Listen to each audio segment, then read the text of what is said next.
It's weird holding everything off. Until you start. Yeah. Yeah, I know. But it works so well. It's very natural. I did it with my wife. Really? You said, I'm not going to tell you I love you until after we're married. Where it sounds natural. Sorry, all good. Whether it be the truth on climate change or an honest discussion around climate change. Are you a denier? I didn't know this was QandA. I didn't know that I was coming into the 7:30 report tonight. So I didn't want to... You thought I was a lawyer in a past life because I said, well, I don't know. So, okay, sorry. You're so offensive. Oh, you did the climate denier, you did Malcolm Turnbull. The Malcolm denier as well, yeah, I'm a leather jacket denier. That's the nicest thing I've said about Malcolm Turnbull in 10 years. Cloud cover and things like that. All things that you can read about in Climate Change the Facts, now available online, published by the IPA. So I had to do it. My bosses will be happy. No, that's fine. I haven't even finished the intro. This is the best intro I've ever done. Oh, this is the intro? Oh, wow. I need to reset to be a little bit less angry. Do you want to cuddle? That'll be in the bloopers. There was a very funny story that one of the older guys told me. Apparently in 1969 when they landed on the moon, it was like one small step for man. We leave the moon there. They jumped at Dapto. So the Dapto dogs, it's like, because it's contractual with the racing authorities, you've got to take the race live, right? And I'm not recommending some Lululemon wearing Instagrammer influencer. I love Lululemon. Right, over here. How dare you? Harvard Medical. And I'd love to, join your 90,000 viewed podcast at some stage as well. It'd be great. You've just invited yourself onto my other show. How dare you? I'm begging. I'm not inviting. I'm asking. Respectfully asking. I'm trying to get Greta. I'm trying to get Greta on. So let me get Greta on first. Greta Thunberg. And what's the name of your electric you remember for? Polwarth, yeah. Named after a sheep. A sheep? I think I'm the only electorate named for an animal. So there's a tiny bit of hair, yeah. This is nice having someone who's going to look after me. My sidekick usually tells me after we've done the filming, I should have. You hired a uni student, did you? Pretty much, yeah. That's the thing. Yeah, they miss. I said, mate, you've got to tell me beforehand.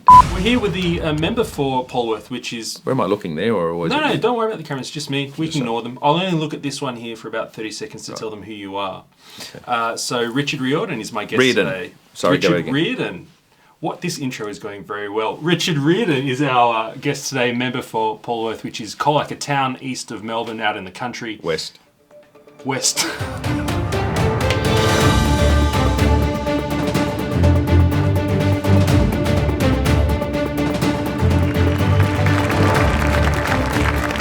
Welcome to Better Than Q&A, the show where you ask the questions and we will try and get some answers. All right, we're going to have two good panels tonight, everyone watching at home and everyone here in the room. We're going to be starting with Josh running the first panel, the man who has brought a bit more style, I dare say, with his hat to the People's Project. Let's welcome Josh. All eyes on the way I vibe when I walk into the room. Wind blows underneath the soles of my brand new pair of shoes. I got the attention. I'm on a mission. They're all your cameras. Oh, is that? Yep, we good. How is everyone? I feel fat. Do you? Are you kidding me? We talk about this every People's Project. You talk about this every People's Project. You hate that I bring it up. See, you're the person that has lost the weight, like the ex-smoker that goes to their smoking mates and I've quit. I'm not a filthy smoker like you are. No, I am. I've been a smoker for a long time, and that's part of my thing. That's part of my thing. If you're expecting political correctness, maybe check out now. We're a bit naughty. I won't swear. Hey, I always say that one of the best ways to test the waters as far as freedom goes is to be a smoker and see how much they really take advantage of you. Well, have you ever been persecuted? I have. Okay. By me. You need to do the panel. Oh, the panel. I'm having a rest. I forgot my paper. Sorry. Oh, sorry, everyone. We're usually quite professional. Okay. First off, I want to welcome everybody. I'm honestly gobsmacked as far as how popular the Discernible has been and become. And I just want to take this opportunity to thank you all so much for your support. Tonight on the panel, we're going to have yours truly, Mr. Matthew Wong. You may clap if you wish. We're also going to have Rukshan Fernando. Would you please come up? You might know him from The Real Rukshan. Is it Rukshan or Rukshan? Rukshan. It's Rukshan. Come on, bro. My apology. And we also have Joel Kleber. I'm pronouncing people's names very wrongly, and I'm very sorry. Now, what we're talking about tonight is media, new media. And I was wondering if anybody has a definition for new media they would like to share. Don't worry, I didn't expect anyone to come prepared. No, there's someone there. Oh, there is? Yeah. Where? Back corner. The back corner has new media. Controversial, most of it's fake news. That would be true. There is definitely there's a broad definition of new media. One of the definitions, the general definition, is anything that's online, anything that's digital or some video that you might be able to see. But in our context, new media is opposed to traditional media. And so we're producing technological interaction between us and the audience. And this is an example of that. Not necessarily a digital version, this is the good old-fashioned version. So I'm going to start asking some questions so I can get the attention off myself. Okay. So I would like to know, and with these questions we'll start just moving on this way. What caused you to start creating content for your audience? For us, it was lack of transparency around franchising. So for anyone, I work for Jim's Group, which is like Jim's Mowing, Jim's Cleaning. You would have seen Jim, a big voice during this period. I'm sort of behind all that sort of stuff. And like around 2 years ago, there's a lot of bad press around franchising. You know, people with those retail food group and stuff going under and that. And I've always known, I've worked for Jim for around 10 years, and I sort of thought we need to, the stuff, all these values that I hear internally every day, we need to start communicating this with people outside of it. So, you know, our motto is sort of transparent franchising. So we do like a weekly podcast, weekly Facebook Live, which is supposed to be tonight. I'm actually here instead. But like live Q&As, all this sort of stuff. Just the reason why was just to get transparency into franchising, which was having a bad rap at the time 2 years ago. Yeah, cool. What about you, Matt? What was the question? I've been involved with you now for a while, not Like like 4 that. weeks. But what originally caused you to start creating content? Oh, so you guys may remember, I don't know how many videos you've seen, there's too many. My wife says she can't watch them all. I don't even know if I watch them all because I've got staff now. I made a video about the state of emergency extension bill. That was your first one? Yeah, I was webcam in a red jumper or whatever, and I was just ticked off that the pollies, the bad ones, not the good ones like Richard Riordan, he's a legend. We'll talk about him in a minute, one of my favourites. But they weren't telling the truth. They were saying, it's okay. And I thought, well, maybe it's okay, but at least tell us what's in it so we can make a decision. That's why I made the video. I don't want to be famous. Too late, buddy. Yeah, I don't like it. So, Rukshan. Yeah, so for me, my journey started with making videos for my actual friends and family to educate them. So I saw a problem with the media in terms of what was being portrayed to the public. And when I told my parents about something, they'd be like, oh, no, the news said, like, it's completely fine. Like, what are you saying? Like, everything seems to be okay. So for me, a lot of it comes from educating my friends and family, and that kind of transitioned into the wider public as well. So I think I was personally disappointed as well. There was a lot of things that I was finding in the news media which wasn't really gelling with what I was seeing that was going on. So a part of it was my personal desire to have content that I want to watch and I want to enjoy, and also educate my family and friends initially. I have to give a shout out to you because a lot of the footage you see tonight and on my videos is from Rukshan. So do you remember the protests we had where Sky News said it was just a bunch of violent radicals? I did a video on this showing what they said, and then I showed the reality. That was his footage. This guy is out on the front line being capsicum sprayed at one point, capturing what is the reality out there, and it is very different from what we're being told. So to answer the question a long way, new media, this isn't just for fun. And as you've heard, we're not doing it to become famous. We don't earn any money on it. We're doing it because it's needed. Yeah, it sounds like all three of you are really reacting to something that was either in your market or in your, I suppose, personal life. That sort of leads me to the next question. What were the barriers, if any? Did you have any technical barriers to creating content? I mean, it's a visual medium. Were there any emotional barriers?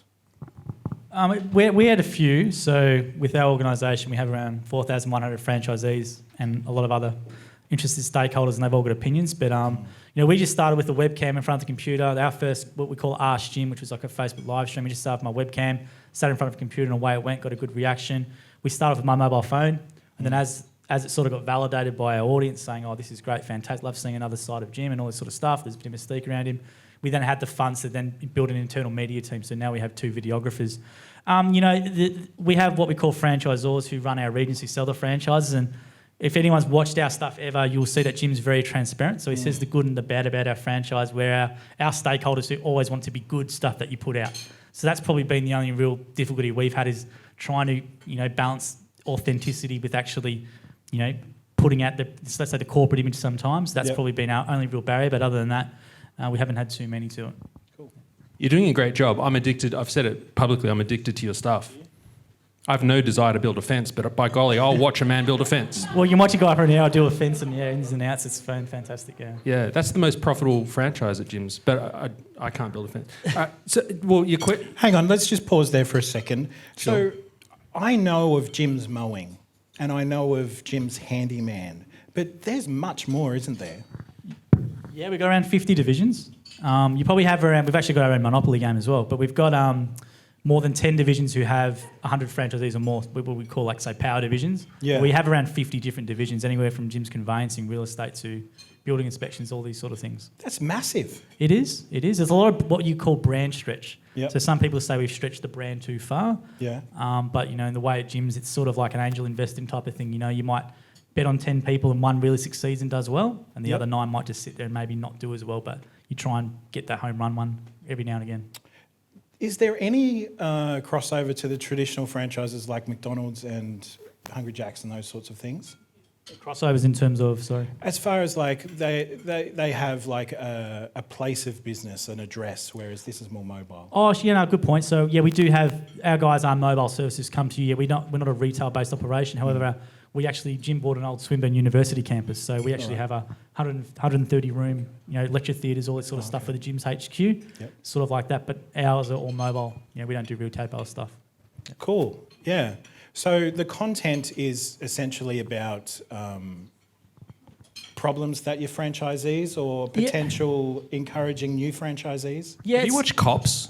Sorry? Have you watched Cops where you do a ride-along? Yeah. That's what he does. Ride-alongs. Oh, okay. Yeah, so basically, grab a franchisee, say, hey, can I follow you for a day, sit in the car with him, and we just talk for 8 hours and it's all mic'd and recorded, and we'll then upload it, an hour edit of that to YouTube. So it does really well. You got people in America who have just some lawn mowing contractor's got a million views just from a GoPro just talking about what he does. But people like that stuff. And that's been our best version of an info pack that we can do, rather than giving you a bit of a brochure.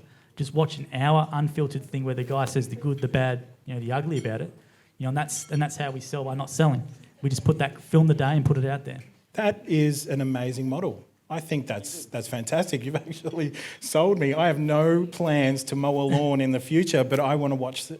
The one you should watch is A Day in the Life of Jim. So the Jim, there actually is a Jim. He's a bit of a unit, but you should watch the day in the life of him. Goes for around 45 minutes. But, I will. But it's a great authentic insight into someone. It's not the whole polished sort of, here's our best presentation and sloppy music 3-minute power edit. It's like an hour to 45 minutes, which is what you probably more want for YouTube. And that's it. Watch the whole thing. There's your research, and if you like it, come on board. I find that really interesting. You could do. I met a cool guy Nick. He owns a cafe. I just met him tonight. How do I choose where to go to a cafe? Like when we met the other day. Yep. If I had seen videos from Nick's cafe, just talking about his kitchen, his chef, his new menu, I would be like, hey, no, I want to go 10 minutes extra drive. I want to go eat at this guy's cafe. I've been watching his videos. So I'm wondering if there's a lot of small business owners in here tonight. Maybe consider putting out some content. Stand out. Yeah. I mean, that's why I wanted to know what the barriers were. And so let's move on to Matt. What were your? Have we talked about barriers? I'm a soft. What were we on? I'm a caramello koala, and on the inside I get hurt quite easily. So there were many emotional barriers to overcome. No, it was the hate. Yeah. Tell me more. What do you mean? When you start putting stuff out, you're going to get hate first. You get your wife and your mum saying good job, but that doesn't count. Yeah. They don't really tell you the truth. But hate. And the hate comes in thick and fast. Who do you think you are? Why are you putting out a stupid, cringy video? And if I listened to any of that, none of us would be here tonight. And now there's a little bit of hate, but there's a lot of love. So getting over that hump for me it was about 6 months. Did you have any technical barriers? Because your videos are pretty high production. I'm pro. I know, that's truth. Rakshan? Just on the barriers thing with hate. So one of the first comments that I got when I started making videos was someone commented, hey, you have 7 fans and one of them is your mother. There's nothing wrong with that. That was completely fine. But the only kind of barrier that I've really had doing all of this is around, the fears of censorship. So I'm putting a lot of effort into this video. Is it going to be taken down? And especially some of the videos that I make, I'm trying to, be a bit more, not controversial, but push the edge on the topic that I'm discussing. And all this time and effort I'm taking into making this video, will it be taken down? In terms of technical barriers, I come from a background where I'm working in video editing and photo editing, so I didn't really have those kind of barriers. It was more around, will all this effort be for nothing if, Facebook or whoever, the gatekeepers, decide to shut me down. Yeah. So I think that's always kind of in the back of my mind, even as I'm going forward now.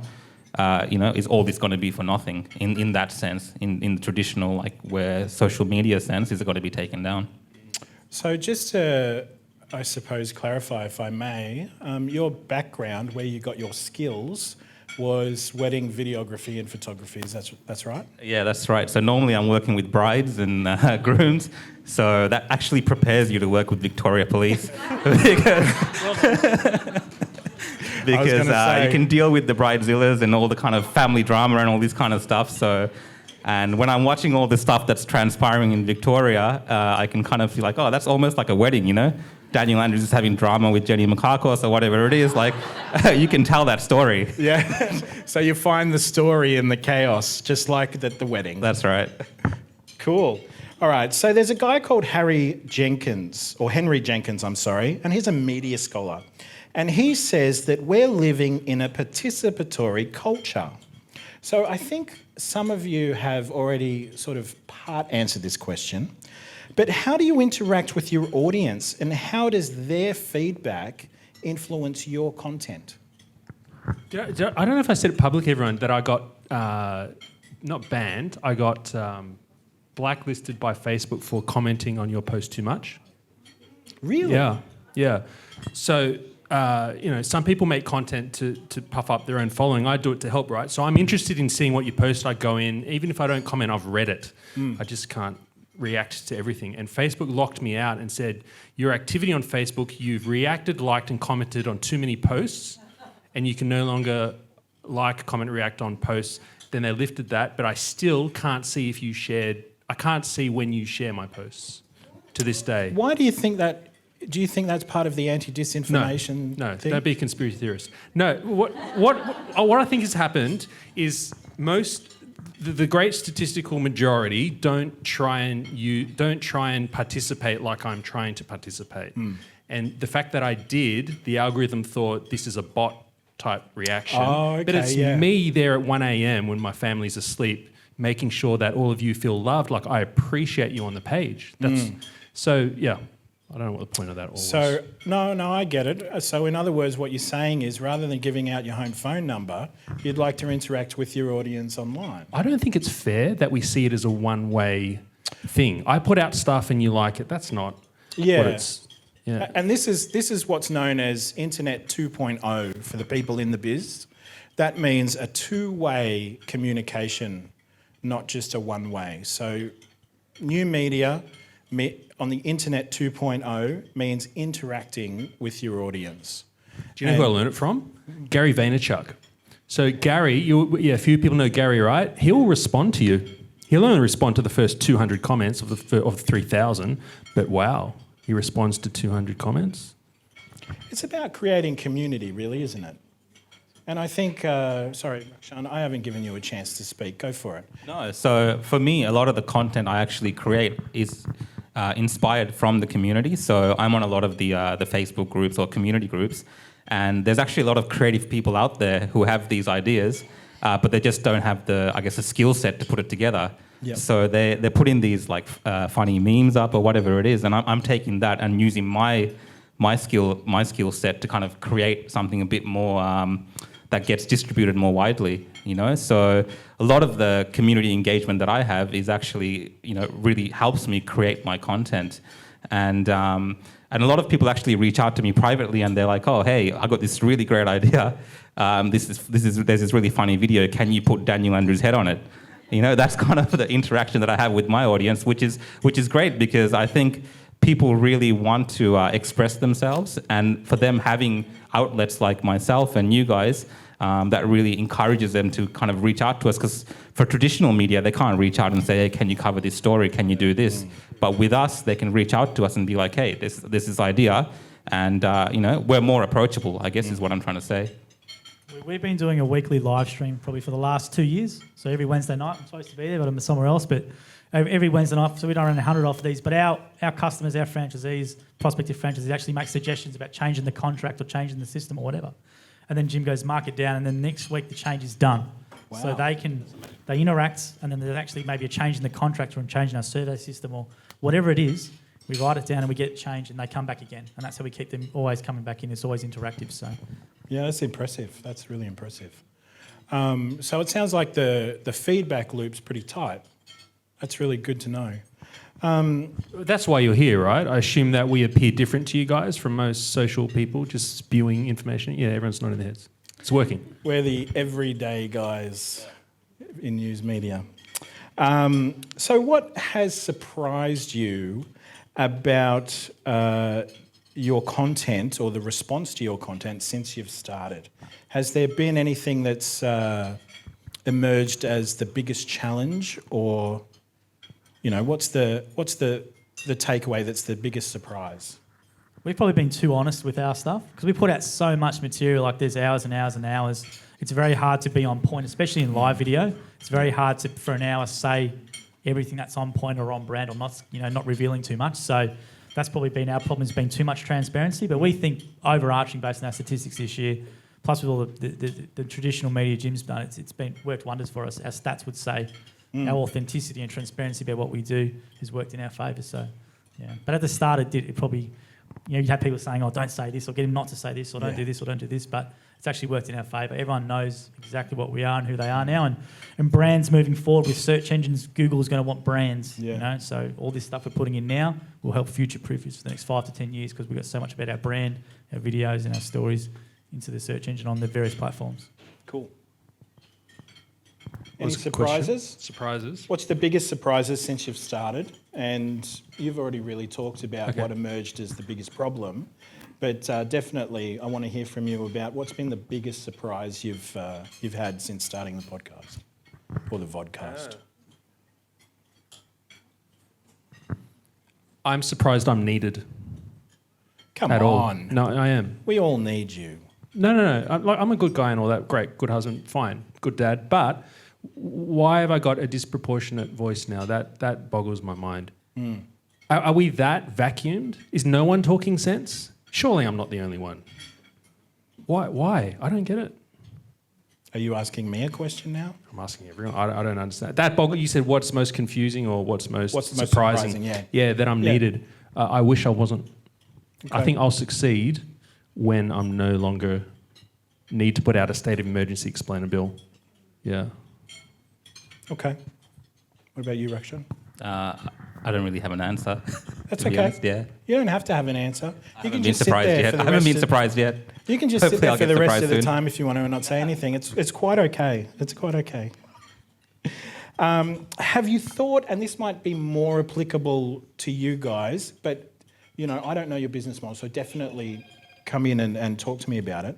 But have you thought through? Actually, to be honest, I think this would be right up where you're going.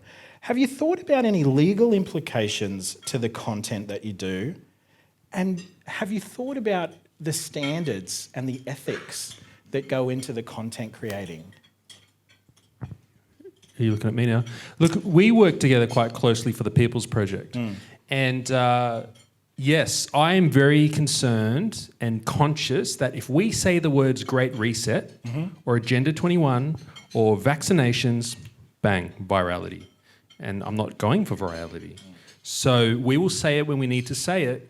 But every time I cringe, I hate doing those videos of mine that go viral talking about Jenny Mikakos resigned. I hate it because as I'm doing it, I'm like, I know there's a bunch of people going to jump on and say, yeah, Dan Andrews is a beep, beep, beep, beep. And I don't want to add anger to the world, but we need to have this information out there. So I do the video anyway, and we did a Great Reset explainer the other day.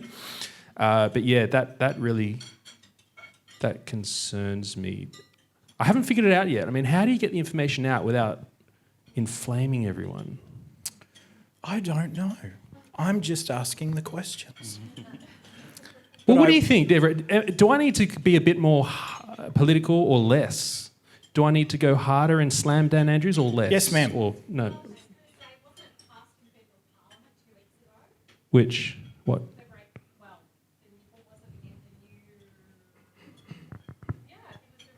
80th, the 80th bill? Oh, I'm not aware of it. You should do an explainer video and be prepared for the hate and then... Yep. Yep. I might have. Sorry. Yeah.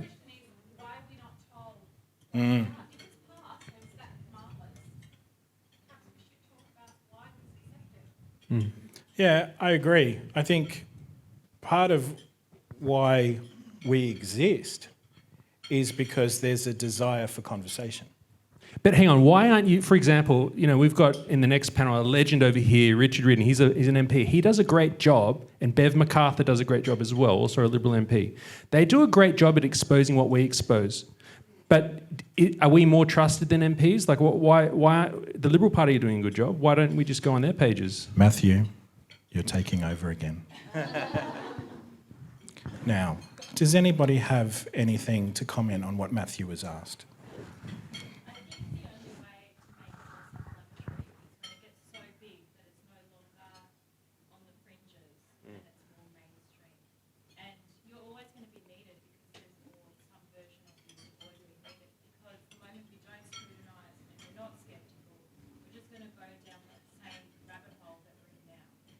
Yeah, I agree with that. I think that's a good insight and observation, because when people are seeking information and they don't get it, the market, as all natural markets do, provides an answer. And so the poor quality of news media that we've experienced probably over the last 10 to 20 years has actually given birth to us. It's not us doing something. We are simply talking into a market that has questions and needs. That was very profound. I try to be, to add something to everything. That was great. My wife hates it. Okay, so we haven't talked to Rakshan about any legal or ethical implications that you've thought about as far as your channel goes. Yeah, I think, for me, when I do these things, you have to be a bit fearless as a content creator. If I was thinking in that vein, I would just end up being like mainstream media. So I have to kind of use that independence that I have as an individual and put out what I want to put out, being a bit more fearless. So I don't think too much about these things. Maybe I should. But a lot of the times I'm looking at what the mainstream's doing and I'm trying to use that same kind of information they have, but show it in a perspective where the community is discussing that. Or when I'm making a meme or something, I'm not thinking too much about issues around, copyright or things like this, because it's a part of meme culture. So those things are kind of acceptable online. Okay. So I'm not kind of thinking too much about that when I create that content. I'm just trying to be a bit more focused on getting my message out there. Despite anything that I have to worry about. And I suppose your background is technically artistic, and that definitely allows you a little bit more leeway than, say, something that fits into a news media sort of style, like what we do, or maybe even what would it be fair to call it? Would it be fair to call it like a university, educational? Yeah. Do you feel like there's any legal implications for your stuff, and what sort of ethics have you sort of come about with the channel? From an ethics point of view, definitely not. We've just had some funny gaffes by Jim where he's basically said, franchisees have asked about, their franchisors, let me do this, can I do this? And he'll say something and they've got it on video, and then the next day they might walk away with their contract or whatever. And that's the only time we've had any really problems, but we've been okay. Okay, that's good. So this is touching on a little bit of what you might have been bringing up, Matt, just before. One of the fears I have about new media is it's a form of alternative news in that it can exacerbate tribalism or create personality cults, and rather than healing society, can actually deepen the divide between sides. That's something that I'm worried about, and I was wondering what you guys thought about that.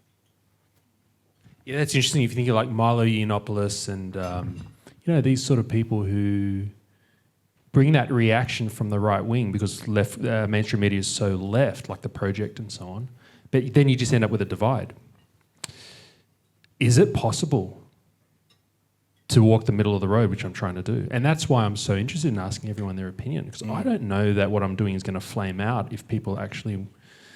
I don't know. I'm scared that I'm dividing, and you'll notice there are certain names and certain groups that I used to mention that I no longer mention. That's deliberate. Someone once said to me, you're never going to be able to fund Discernible because the money comes from the active engaged left or the active engaged right, Breitbart and so on. And maybe they're right. Or maybe they're wrong. Look, everyone's here paying to be here, so I don't know how to not divide, but I certainly hope I hope I'm not dividing, but at the same time, you have to say something. If you don't stand for something, then why are people watching? So you also may have noticed I've started to get a bit more angry publicly towards Dan Andrews and friends. So, yeah. What about you, Raksha? Look, I personally think I have a different take. I think a bit of chaos is good. Yeah. So people putting out different opinions and really kind of putting it out into the community and letting people decide for themselves what's right or what's wrong. I think we should move back towards that, because there is a bit of this kind of nanny state mentality that we get from mainstream media, where they kind of talk down to us and where they talk down to us and they tell us like, this is what you should be thinking, and we're doing this for your own good, because people don't people don't understand otherwise, and it's not true. Hello. It's not true, because a lot of people can make up their own mind, and so many of people, especially in a country like Australia, everyone's at least got a high school education or some sort of university education. So people are capable of looking at news and looking at media and taking that information and deciding for themselves whether it's true or whether it's a conspiracy or whatever it is. So I don't necessarily find a problem with a bit of chaos, because I think just putting that into the cauldron and letting it simmer and letting people debate these ideas, that's when you really get kind of, that social change that people want.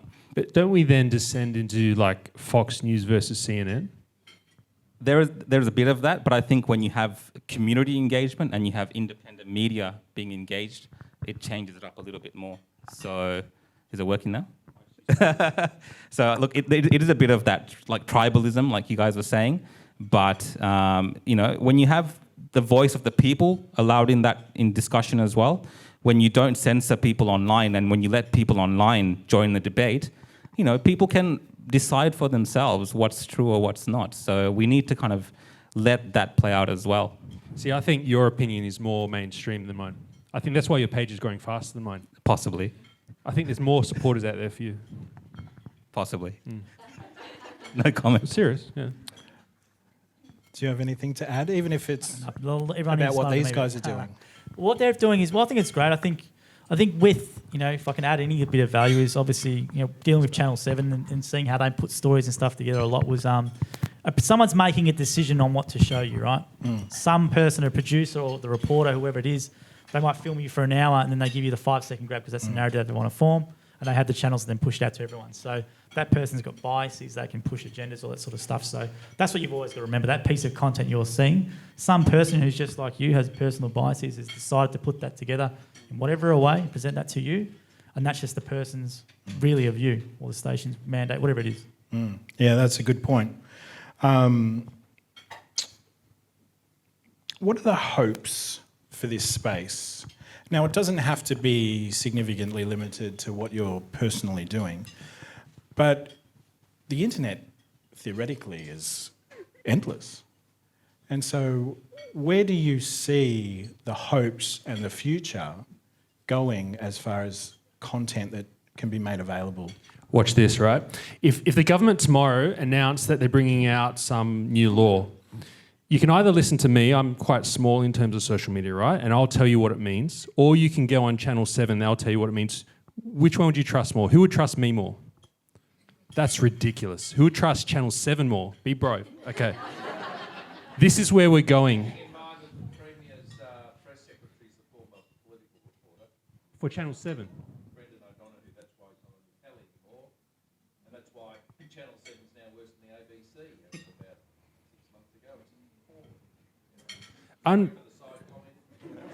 You're here to contribute, welcome. Mr. Reardon. Welcome. That's good. But to see what just happened, okay, we're biased because we're here because it's a discernible event. However, I have 13,000 followers or something, nothing.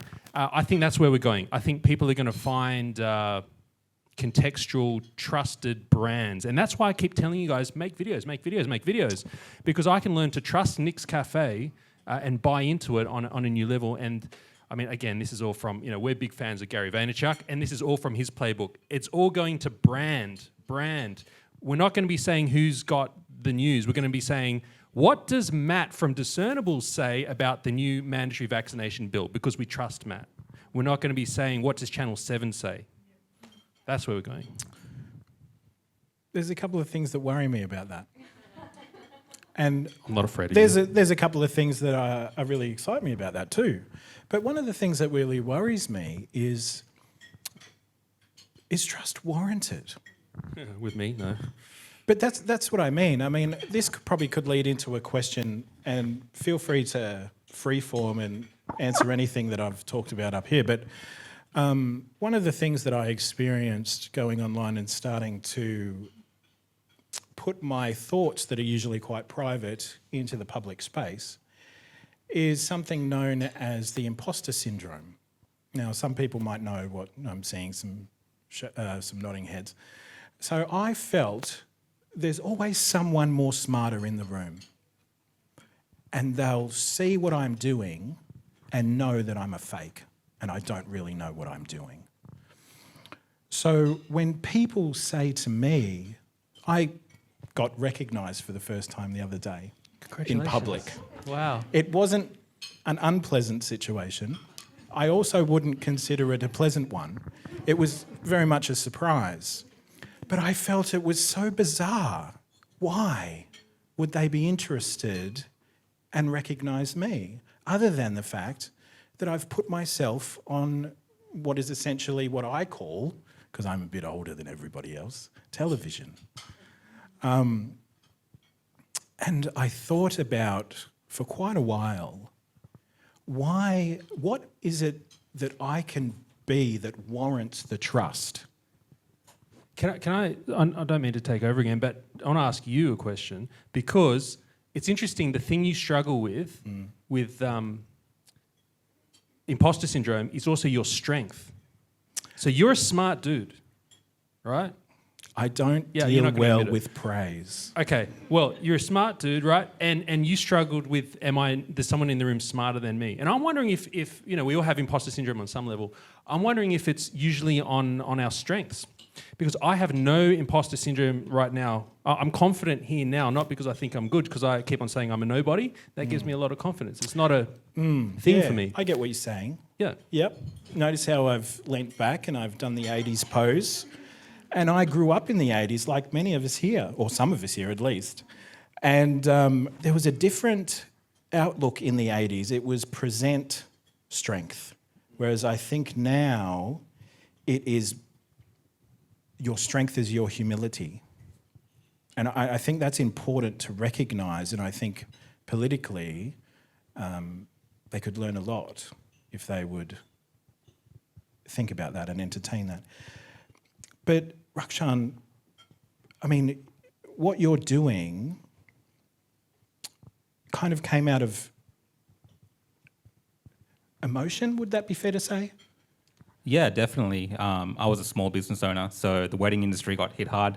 I haven't done, I'm doing weddings now, but in March when the first lockdown started, I was very happy in the sense that, to support the government. And as a business owner, I was ready to sacrifice my business or whatever it is for the greater good of the community. But, as it went on, the emotions kind of built up because I'm watching what's happening on TV and there's things being said and I'm like, oh, okay, cool. So they said this, now they're saying this and they're saying, 4 more weeks or whatever, which is, again, fine. But once you see the government starting to, speak mistruths or, the way they present information is disingenuous, for me, it was like, okay, I really need to get this kind of emotion that I have as well out there. And that's why it kind of became a creative outlet for me to, deal with this situation for myself as well as a business owner. And then obviously it's grown into something a bit different from there as well. So, and this is for everybody, do you feel like you had to go and get your audience, or did you feel or notice that your audience just came to you? We'll start with Joel. Well, in regards to the work one, we already had a captive audience, but we had nothing online, so it was just a matter of presenting something online and they would come. And then from there, it's just been building and building and building. Mm-hmm. Consistency is the key. Everyone says it, but can you be consistent? So, we pump out one bit of content, solid video content every day. And as it's done, it's grown and grown and grown. And then you amplify it with various Facebook ads, Instagram ads, and our reach has just gone huge. We reach around 500,000 people a week with all our paid stuff and our online stuff as well. Yep. Whereas 2 years ago, we weren't doing that at all. So we've got a pretty big audience with what we're doing at the moment. That's interesting. Yeah, no, there's not enough content out there. Please, people, make. I'm looking forward to Nick's. So I keep talking about it all night. I need someone else. Someone else got a small business. You got make, because there's not enough content out there. There is more. Come on, we've all been at the end of the YouTube feed after 4 hours thinking, what else can I watch? Scroll. Well, can I just give you an example? Because we were talking about this. I went on the business tape. I got on a personal tangent. So you are right. People just need to make. They need to have the self-esteem. Have some self-esteem to value yourself, to put out there and take any bars that come, but get through it. But I'll give you an example, right? So I grew up with a single parent who had bipolar. And there's minimal content out there about that sort of experience or whatever. You have Beyond Blue, which is all mental illness and stuff, but there's nothing about that content. So I've started a podcast where I basically talk about those experiences. And then in regards to an audience finding you, when people punch those search terms in, they do come across your content. You get random messages from people saying, oh, I grew up with this similar experience and, this is really great stuff. You need to keep doing more and more of it. So that's, if you see a gap online, I would say as well. But I'd say everyone here would have some valuable, whether it be business or personal experience, just do it and create it and see what comes. Don't expect much from the start. If you're going to start, I'd commit to 100 videos. Set yourself a challenge. I'll commit to 100. That's big. Yeah, I'd commit to 100 because... What time frame? 15 minutes? Just 15 bits of anything, I would say. Okay. Could be on your phone, could be whatever, but you've got to commit to 100. You've got to get through that thing where you don't want to do it and become just a habit. And then after a while, you'll have an audience. And if you're any good, you should have a decent audience at the end of every 100 videos, is what I think. I was we've been talking about at Discernible me doing my own videos. And Do we want to see that? Yeah, okay, just checking. Oh, I thought you had some sort of like clip of bloopers and stuff that you were going to put up. And you know, it's challenging. I'm going to be recording them quite soon, and you know, I'm nervous about how it'll be received. Not because I'm self-conscious, I don't think, but more because I would like it to do well because I care about my potential audience. And my thing is about trying to persuade people to take some more time to think about things that are important to them and to appreciate things a little bit more. And in our culture, everything is so quick. You might even notice my voice is a little slower than just about every single person on the panel. It's because I really live it. I was going for a question, I was leading there, and then I got onto myself and I forgot everything. Actually, let's open it up. Does anyone feel like they have a burning question for anyone or would like to make any comments? Yes, ma'am. I would like to say that I believe that the divisiveness, a lot of the divisiveness is actually created by Facebook and YouTube, and they've set it up. That's the plan. That's their agenda. Yeah. So my dream is that Facebook, they're going to be dismantled and they're going to be taken to court, and we're not going to have to deal with this because it's criminal what's being done with censorship and division. I mean, I'm on Parler, I'm on Telegram, I'm on all the alternative sites. I get lots of alternative media, but it's criminal. It's criminal how much is censored, and it needs to go to a criminal court. Yeah, I agree with you. And And I hope Trump does it. I hope so. I don't mind who does it. Someone needs to. I think, though, that we're going to have to battle this maybe in a different form if Facebook folds or something happens to YouTube or such like that. There needs to be a new some sort of a different type of platform. One of the best things, and you know, I don't mean to be disrespectful or overly obvious, but one of the things that I really would like to see new media do is to create conversation in an old-fashioned sense between human beings over coffee. Because you can't censor that. If we all move online, we're in a space where we can be manipulated. Whereas if we create more community face-to-face as well as supplement that online, they can't suppress your personal conversation. I mean, they might try, but that's where freedom exists, and it always has in history. That's always where freedom has existed, between one person's care for another person, and that's something that no one can take away. No government can make a law against caring about another person. They will try, and they will try again, and they will try it again, and they will try it again. But they will not succeed, because one thing that has just shined throughout history is that when people care about each other, it doesn't matter what obstacle they come against, they will overcome it together.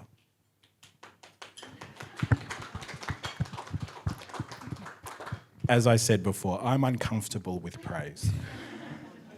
Is there anyone else? Oh, sorry, yes. I just wanted to, in relation to Matt saying, should you become more political, I was just thinking about it.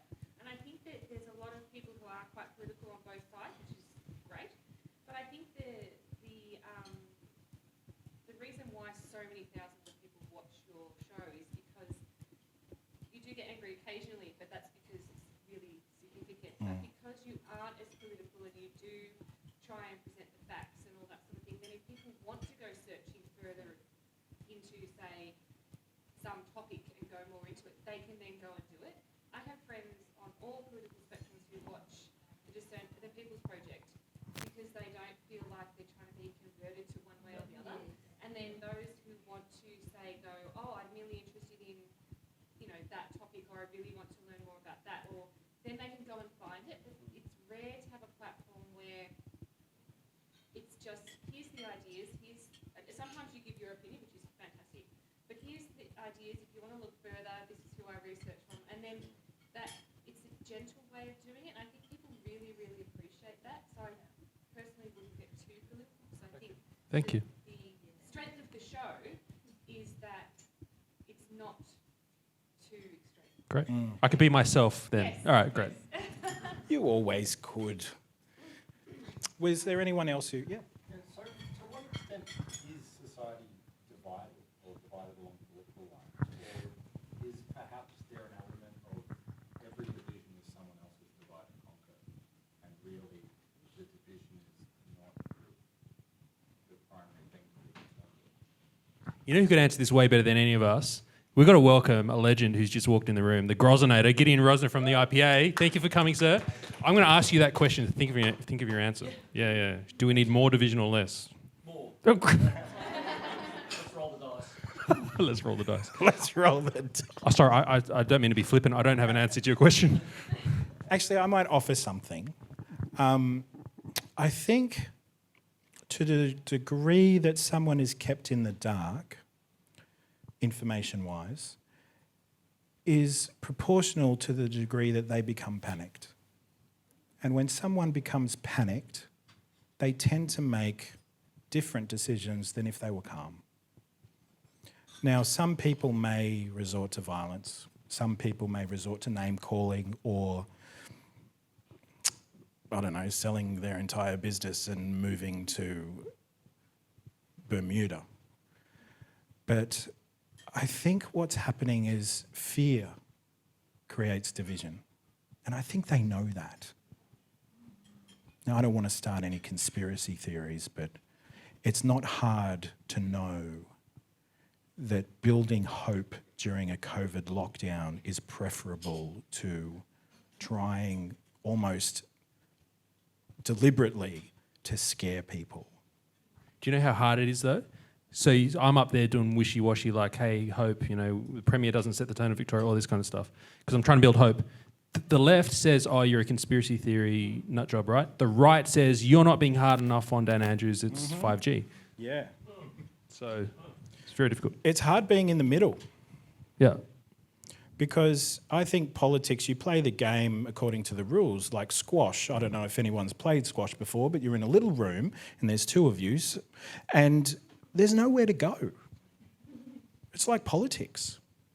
But I'm not a politician. I don't have to play that game by those rules.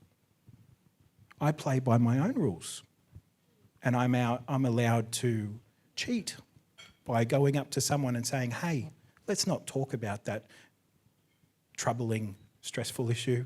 Let's just have a nice meal together. Thank you for listening, and I hope that you've sincerely got something out of it, and I hope you go home thinking about some of the things we've brought up. I mean, the video will be available so you can rewatch in case you missed anything. But I want to say how much I appreciate your time.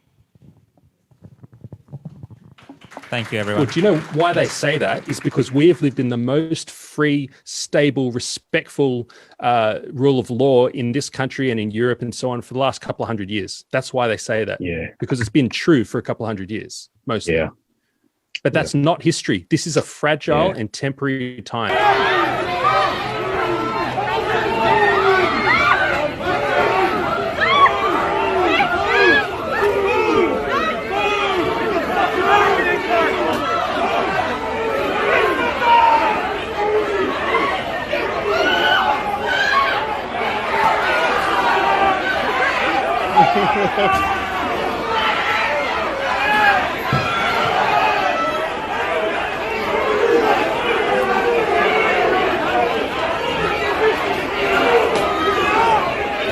Are you here to protest? No, I came to to do my shopping. And watching peaceful protesters get bullied by this number of police is just disgusting. To be honest, I feel a bit like a dog returning to eat his own vomit. I mean, it's just, none of us would want to do that, and yeah, I'm sick of it, really. Are you fucking kidding me?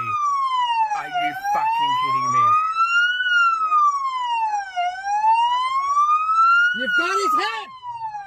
It's been reported today that that man is now appreciating the compassion of Victoria Police from the comfort of his very own medical coma. Not only is it wrong to protest, it's not safe, it's unlawful, and it is, frankly, shameful that anyone would seek to protest any issue at such a special place.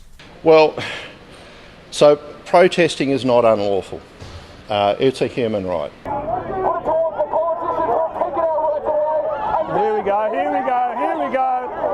That's brutality! That's brutality! Fucking clear brutality! Say no! Just say no!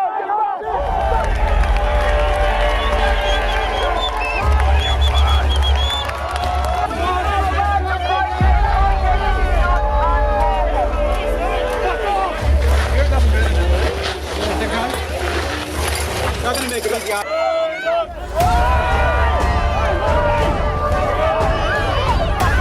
You're working, but if you keep breaching the chain on social distancing... You guys are breaching it by coming next to me when I'm working. Stop getting in my way.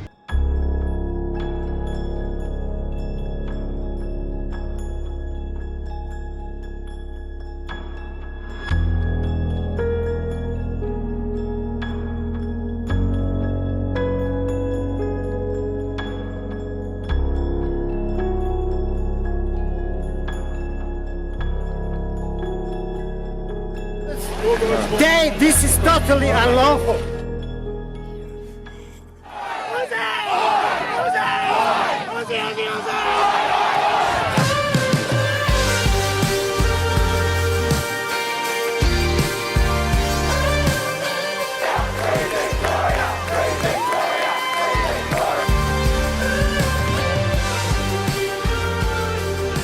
Daniel Andrews is unworthy to lead a state that is built on the sacrifice of our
At what point, or under what conditions, or what time do you think that those limitations on the rights and liberties of Victorians will be restored?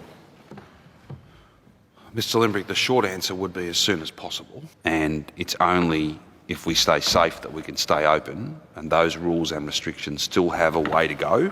They still have a part to play until we get a vaccine. Because right at the moment, he said that when we travel interstate, we have to continue to follow Victorian rules and wear masks, even if we're in New South Wales? I don't think. I think he might have missed the constitutional law lecture.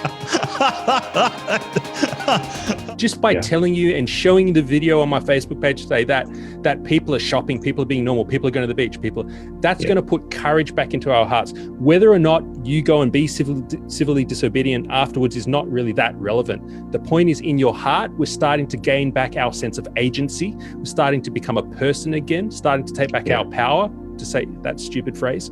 And that is the key, because then we start to make decisions not out of fear. We start to engage our prefrontal cortex again. We start to be more rational. And then Dan Andrews loses, because at the moment he's ruling through fear, pushing everyone into the limbic part of their brain, fight, flight, or freeze response. If we can bring reason to it, people start to wake up. He's going to find it more difficult to start the next lockdown, more difficult to bring in the next incursion, more difficult to extend the hairdressers being closed if we start to become a bit more courageous. What happened? You and me, are you chewing something? Quickies. We both Got had indigestion already. predictions. We both had predictions that Victorians were going to come good. And you've done a mea culpa already. I haven't done one yet. I should do one. We screwed up. Are you talking about sort of my expectations that there'd be 1 million Victorians marching in the street? Dancing in the streets, I think, was the line. Dancing in the street. And No, Trump I would- predicted dancing when... that was another wrong prediction. I thought that it would all catch up to Andrews. I thought that he would... the work of the hotel quarantine inquiry, imperfect as it is, as a matter of how it was set up, would result in something, and that he would have to resign. And, to paraphrase Bob Hawke, any police officer who then arrested Melburnians who were dancing in the street would be a bum. But no, that never happened either. But so I think the media underreported the protests. I think that there was a deliberate attempt to minimise them. I think that they were unfairly characterised as, tinfoil hat people and et cetera, et cetera. But no, the movement never reached the critical mass that I thought it would. The tipping point didn't come. I thought that you can only push people so far, and I guess we can start on an optimistic note that for all the terrible things that have happened this year, the wholesale destruction of our liberties and our livelihoods, and the great transfer of wealth that has been facilitated by our woefully inept and cruel government, that we didn't reach the tipping point. But I think there will come a time. History tells us that people have lived under far worse things and thrown off the shackles of authoritarianism. Now, we are not dealing with a Berlin Wall type situation. This is not communist East Germany, but we saw some inroads into that kind of authoritarian dystopia. And again, people won't stand for it forever. So it's coming. It's just We had it's a gonna very take big while. trailer, I'd say. Yeah, correct. Trailer. Very big one. So I've been wrong for now, but I could be proven right in the long term. Because this is what's disturbed me, obviously, with Trump as well. Win-loss, don't yell at everyone. I know it's not official yet, but whatever. He probably won't be sworn in, right? Unfortunately. What is going on with the world? Are we losing our minds?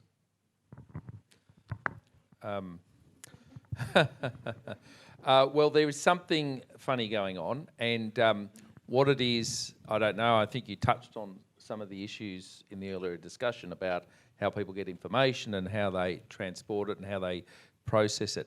I've got to say, in my job, so all Victorian state MPs represent around 50,000 people. I've been flat out on the phone and email for the best part of the pandemic, and the amount of compliance. Australians never ever let it be said that we are rebels, that we are outspoken, that we love to jack up against authority, that we, I think that's probably why we're still a constitutional monarchy, because we'll never tell the Queen to go away. Like we just... but King Charles is another matter. I'll tell him to go away. How dare you, my King point Charles? Wash your mouth We out. are timely, the best behaved, and I'll say this is completely flippant, but my cousin, who's a grain trader, rang me and he's just had a shipload of grain turned around at the last minute from being accepted into China. He's been on the phone for 48 hours and it's going to Vietnam. And he said, no bloody wonder the Chinese are giving us the irrits at the moment, because he said they're looking at us and going, you guys are more compliant than the Chinese. He said, we don't have to go in with armies or anything to make you behave and beat you down, because you'll probably go, oh, well, we saw your aeroplanes on the telly the other night and they can't even get off the ground, and the rest of you just stay home and do what you're told. So, that's the bit that concerns me. And talking to businesses, going, I've got a reception centre and, someone wants to hold a funeral, but if they hold a funeral, they can only have 20, but if they come for dinner, they can have 80. I said, just bloody have a dinner at the funeral. What's it matter? Come on. It's just, Yes. the lack of imagination and preparedness to just go, bugger you, Daniel Andrews, come and arrest me and the dead body if you're going to stop it. It's not rocket science. But it's tragic. It's right across. I can't believe it. I grew up. My dad was a Frank Penhalurak fan. We were always trading 7 days a week. So I grew up with my dad always. The government made him put these big. We had a service station that you could buy everything from a new bike, a stereo system, paint, and get your car filled up all at the same time. And Dad they made him put those big gates in. So everything that you could sell after 5 o'clock on a Friday was on one side of the gates, and of course, do you think the gates ever stayed locked? What did you own? A can of paint, the gates would go up, get the can of paint, put the gate back down, and then all the, anti-7-day-week traders are out the front with their cameras taking photos. But, sometimes laws are stupid and people do need to stand up to them. Right on. I think we did, to be a bit hopeful. We did, didn't we? We Some all people tried. Yeah, we started to stop wearing the masks and that kind of thing. So. Yeah. But people were worried they're all going to die. Yeah. That was the problem. I mean, Dan had them convinced. No amount of facts that, 99% of people just had a runny nose and needed a Bex and a good lie down. They weren't going to be convinced. So how are you going to do this, Richard? 104 days. Because you've got a guy pressing the limbic system and fear for everyone out there. How are you going to fight that? Because Freckleton, Deb, Queensland couldn't do it because Anastasia ran a strong fear campaign. How are we going to do it in Victoria? You've got a year and a bit. Yeah. I'm a bit with Gideon on the dust hasn't settled yet. Okay. This is how I explain to people what I think happened this year. The thing happened at the end of everyone's best trading period. So for those of us in small business, you get to sort of March, apart from having to pay council rates, everyone's fairly cashed up. You've got most of the Christmas period out of the way. You've got a bit of fat in the bank to get through winter. So you're in that position. Then the government, for most people, there was plenty that missed out, but for most people, they got their wages paid. For those who were really in strife, there was all sorts of deals on rent. It was not a bad system when you think about what happened. So that cushioned it. The problem we've got now is that most people will miss their summer harvest in country farmer terms. You're going to miss, they're not going to make nearly as much. You're going to go into next year. Your poor old retiree landlord that was really nice to you last year is just like, I can't do it anymore. I've got my grandkids' school fees to pay or whatever else generous old retired landlord ladies do. That's my mother. So there's all sorts of pressures on people next year. You've got your backlog on payroll taxes, all sorts of costs. There's not going to be JobKeeper. It's going to be interesting, I think. We've got a shot. And you've got to remember there's going to be, 120,000 fewer people. That'll be 2 years. There'll be 240,000 fewer people who've moved to Victoria over last year and this year. That's a lot less houses. 30% of the timber that goes into construction in Australia comes from my electorate. So, they're sitting there, they've done their own independent economic analysis and they've, the technical term is fairly shitting themselves because they really don't know what that means because everyone's saying, we're going to recover. But they say, 250,000 fewer people is a lot less houses we need. So that flow-on effect. And the other big warning sign is I'm nearly 50 and I'm just old enough to have started work when the recession we had to have and Joan Kerner and Pyramid Bank and all those things. That's the last time anyone had a rough sort of economic period in Australia. Yeah, but the GFC was sort of a bit highbrow recession. I mean, it didn't affect tradies and it didn't affect most people. It affected a cohort of people, but it wasn't as widespread as that was. So there's a lack of resilience, and that's what I think Gideon might have been touching on. I think that raises a good point. I think a lot of the the consequences of what's been done has been masked by schemes like JobKeeper with Daniel Andrews in the budget. He announced stimulus funds and projects galore designed to pump money into the economy. What makes me worried is how sustainable any of this is. This is now, and this is something that's been the case even pre-corona. The economic debate in Australia is so unimaginative. There is no discussion of any, the structural reform agenda has basically stalled since John Howard was in the Lodge in any real sense. Today we had Christian Porter announce a very minor change to the Fair Work Act that, not even getting rid of the better off overall test that makes enterprise bargaining basically impossible and of no use to anyone. Minor changes, and the unions and Labor are going to war over that. We're going to have a huge debate over the a incremental change to the Fair Work Act. What I'm getting at with all this is there's no talk about cutting taxes in any wholesale way. There's no certainly no talk of getting spending under control. There's no talk of red tape. There's no talk of doing something about energy that's actually going to help. Other than stitching up plans with New South Wales for gas that they don't want to abide by anyway, because you've got Matt Keane running around wanting to power our cities with pinwheels and sunshine. The default mechanism to keep the economy ticking along will be stimulus. And then you add to that the rise of modern monetary theory, this lunatic idea that it's okay that the spending doesn't matter because the government is in control of printing money. That might technically be true, but how that is getting the attention of any economist worth their salt, I will never know. My concern is what happens, not now, not in a year, maybe not in 5 years, but eventually when that debt bomb detonates. So I guess my advice to everybody that isn't financial advice, and of course consult your own tax advisor and so on. You haven't sold buy Bitcoin, buy crypto. By the end of the decade, the Australian dollar could be worth less than the paper it's printed on, I would say. Can I just add to Gideon's point there, and just to say we had this... for those that may, I think you might have shown there, we had the Premier last week and the Treasurer on the PAYAC, which is the public accounts You skewered review. them. Well done. Well, the point on that is that the mantra of this government at the moment, it doesn't matter, money's cheap, we just keep borrowing.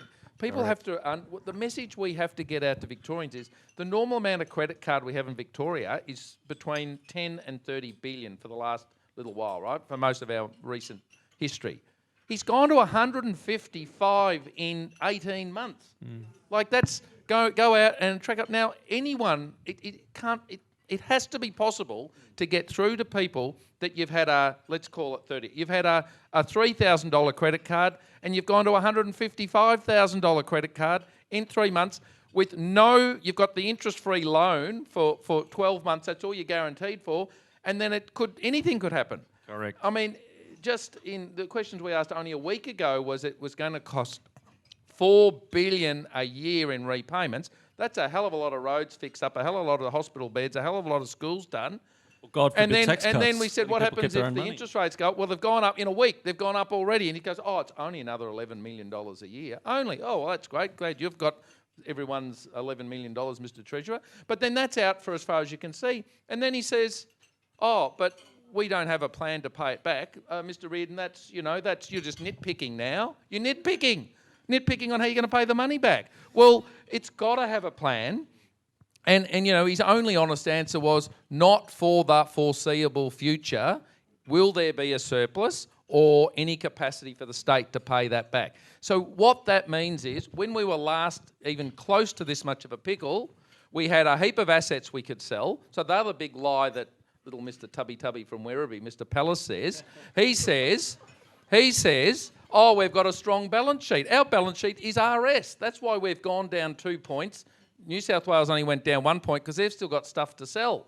I mean, we'll be raiding Parliament House and taking the china out of the cupboards. I mean, that's all that's left to sell. At least you get something on eBay with that. But, that's the issue. There is nothing left to sell. And so you can't do that. And guess what? Unlike in 1992 when interest rates were 18.5%, what are they now? Zero. So you can't cut interest rates. So that you can't stimulate the economy, you can't flog anything off. That's it.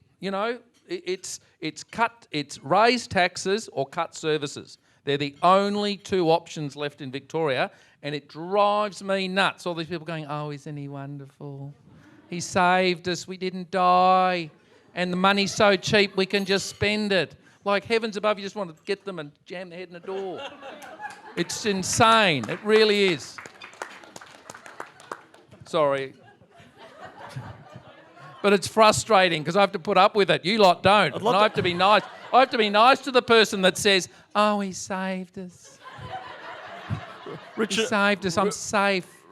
I'm 16 and my kids are 16 and I'm 32 and we're not going to die."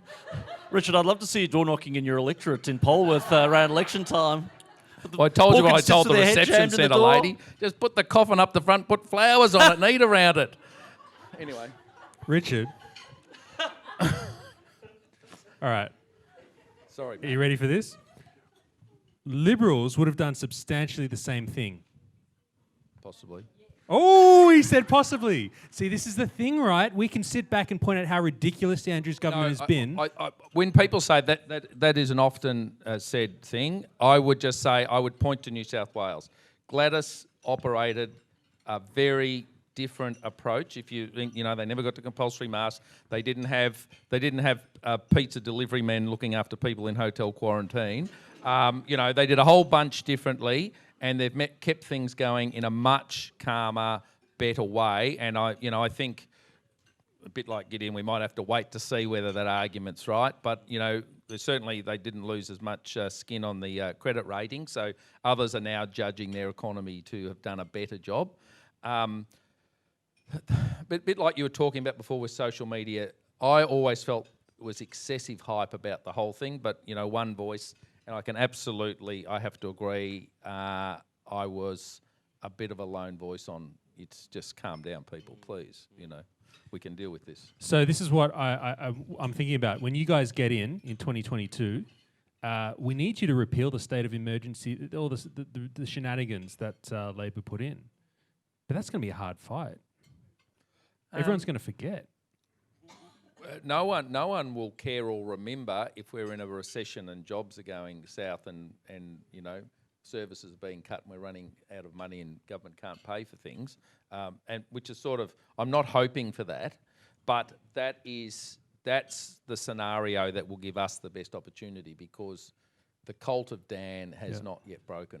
Hey, I'm open to suggestions today on what you think will break it, but he's a very good operator, media operator and performer and social media. He's the best. I think he's a cross between Jeff Kennett and Paul Keating. He's got Paul Keating's complete and utter two-faced. He's so mean and nasty in Parliament. He got caught out. The papers are running a bit of it today at last after 6 years. But he understands how to pitch a very clear message and a vision to people. And once again tonight, happy to hear what you think his image and pitch is. But I think it's just he's very good at making people feel like he's doing the right thing for them. As he said, he saved me. He saved us. He saved us.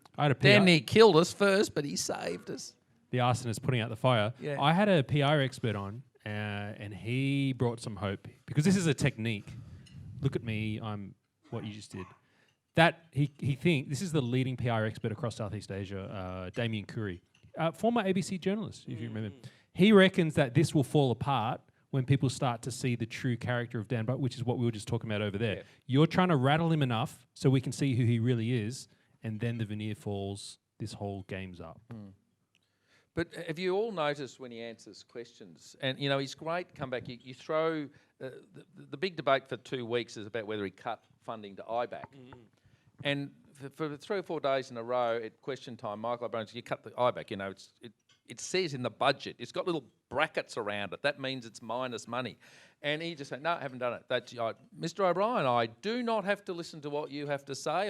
That might be your characterisation of what it is. I'm not going to engage with that. Oh, I'm not going to engage. He's got all these great lines. I'm going to give it to him. I'm learning. I want to use some of those lines. But he uses them. And then we had the budget hearings, and my colleague, Danny O'Brien, did a great job. He said to him, Premier, please open to page 198, budget paper 3. Please read the lines on the bottom. And then you could see it in his eyes. It clicked. It clicked. And then he goes, what, do you want me to read every single line in this budget? And he said, no, Premier, just that one line. Well, I refuse. I'm not going to play with your silly games. I'm not just going. Two things appeared then. One was he was not over the detail, and we then proceed to get a series of other questions where his bombastic rhetoric that he just throws back, anything slightly tricky, just says, I don't want to talk about that. But our the format that we have up to 18, so 3 lots of 18 minutes to question him, and you can just go back at him a bit more, and he can't just get rid of you as easily. And the detail he's no good on, so that's a learning for us, is we've got to really get down on important detail with him. And second thing is he just hates being caught out. Yeah. Like, he gets nasty, and that's what we've got to get more. We've got to more little bits of detail and make him nasty and try and expose it. I got a question for you, Gideon. How do we move forward? This is from someone who emailed in. How do we move forward as a society in a freedom-oriented way? And where should we focus our efforts? Who should we throw our trust behind? And what should we talk about? Because behind all of this support for Dan is I think, correct me if I'm wrong, but a real misunderstanding of the value of liberty and how fragile it is. Well, gee, thanks for the easy question up front, Matt. Sorry, can you repeat the components of that question? It was who... Three things. Yeah. So we all want more freedom, but... Well, not all of us, unfortunately, but those in this room at the very least, so yeah. Good point. Yeah. Where do we focus our efforts, right? Who should we throw our trust... Who's we for the first one? And there's a point to all this, so who's we? Is it Someone emailed it to me. Yeah, no, but this is what we...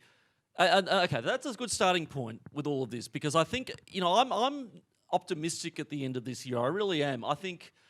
what happened has been brutal, it has been cruel, it has been unnecessary, it has been sub-rational, it's been insane in many ways.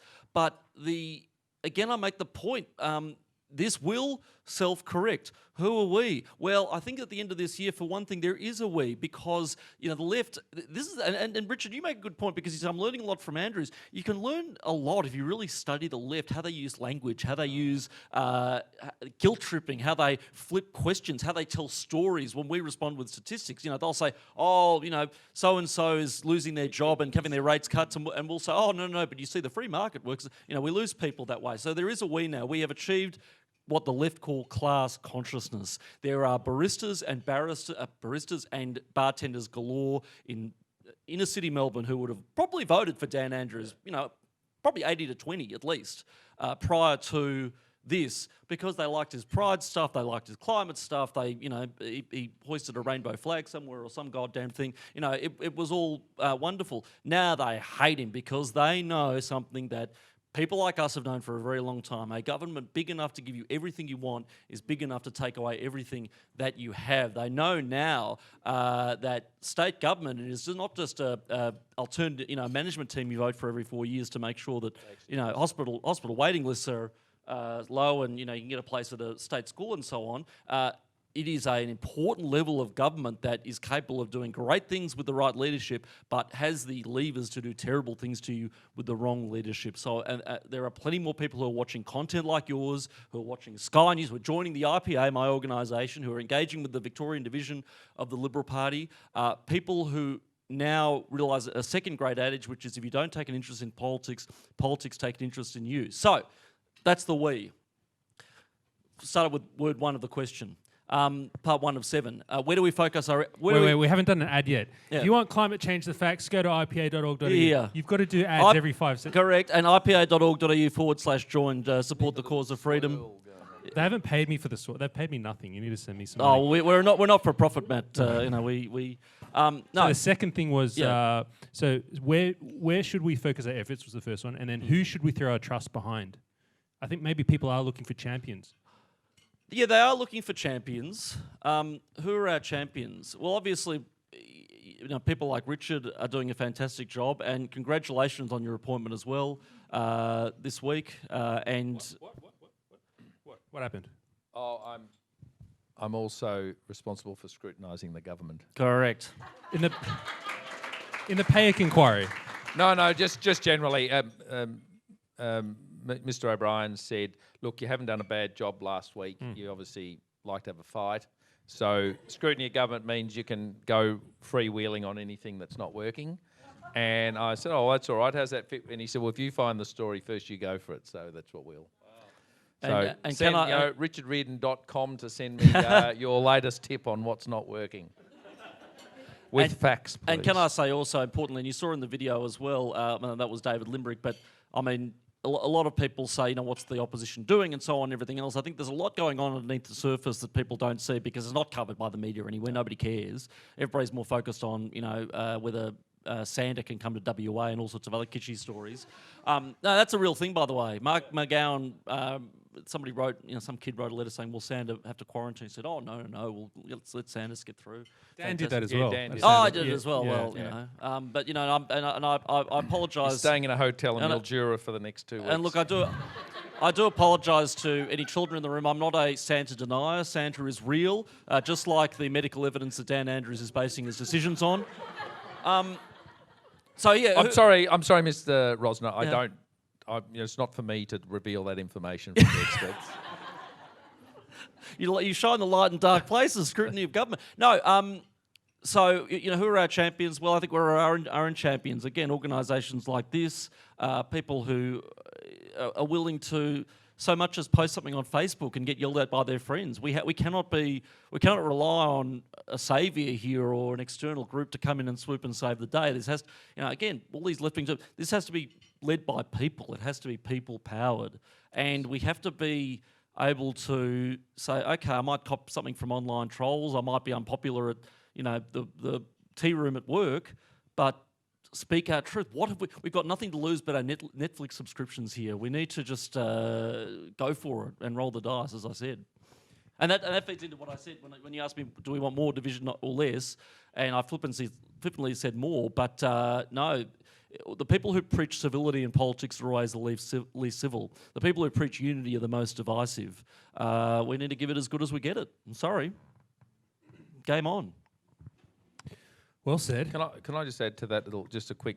I've been in the job for 5 years, and I came from a family business, and I was the one at the end of the table always trying to keep everyone calm. So I come from the trying to work thing, but increasingly I've moved to Gideon's point that it is so nasty from the left these days. Like they seriously, I don't know whether it's true, they've got them filled in trades halls, scanning everyone's Facebooks and social accounts, and they are just flat out. They respond. If I put something up, there's a response straight away. So I have taken the view, unless we put the counter argument and as forcefully, and the problem is our side of politics are generally self-sufficient, you're flat out working, you've got things to do. Correct. You don't see this as important because you've got other more important things to get on with life, and we just don't get in and motivate it. And one of the things I've got planned all this year is in my part of the world, in Geelong and Western Victoria, is with the business groups, is with the farmer groups, is with all those groups. So for Christ's sake, you lot, wake up. Geelong, you tell us you want a fast train. Last election, last state and federal election, you voted the two pollies out that were, the Liberal Party, state and federal, who had both promised a fast train. Those other dozy dots, they weren't doing anything and still haven't. They've been running Victoria for 6 years and they haven't even got close to putting a fast train to Geelong. I said, you've got to start speaking out and expecting more and putting the counter argument and not just leaving it to someone else. Because so many of the interest groups, the VFF, which is the farmer group, and many industry groups, their CEOs and head offices are all funded by the state government. And the state government minister gets on the phone and says, if you comment or if you come out on this, we're pulling your funding. They're all silenced. The silence from industry. I got called in the middle of this to a group of the meat industries. These big, between them, multi-billion dollars worth, employing thousands of Victorians. And they said, you guys have got to do something. You've got to stop Andrews. They're going to wreck us. This is the meat industry. And I was looking at them going, hang on a minute.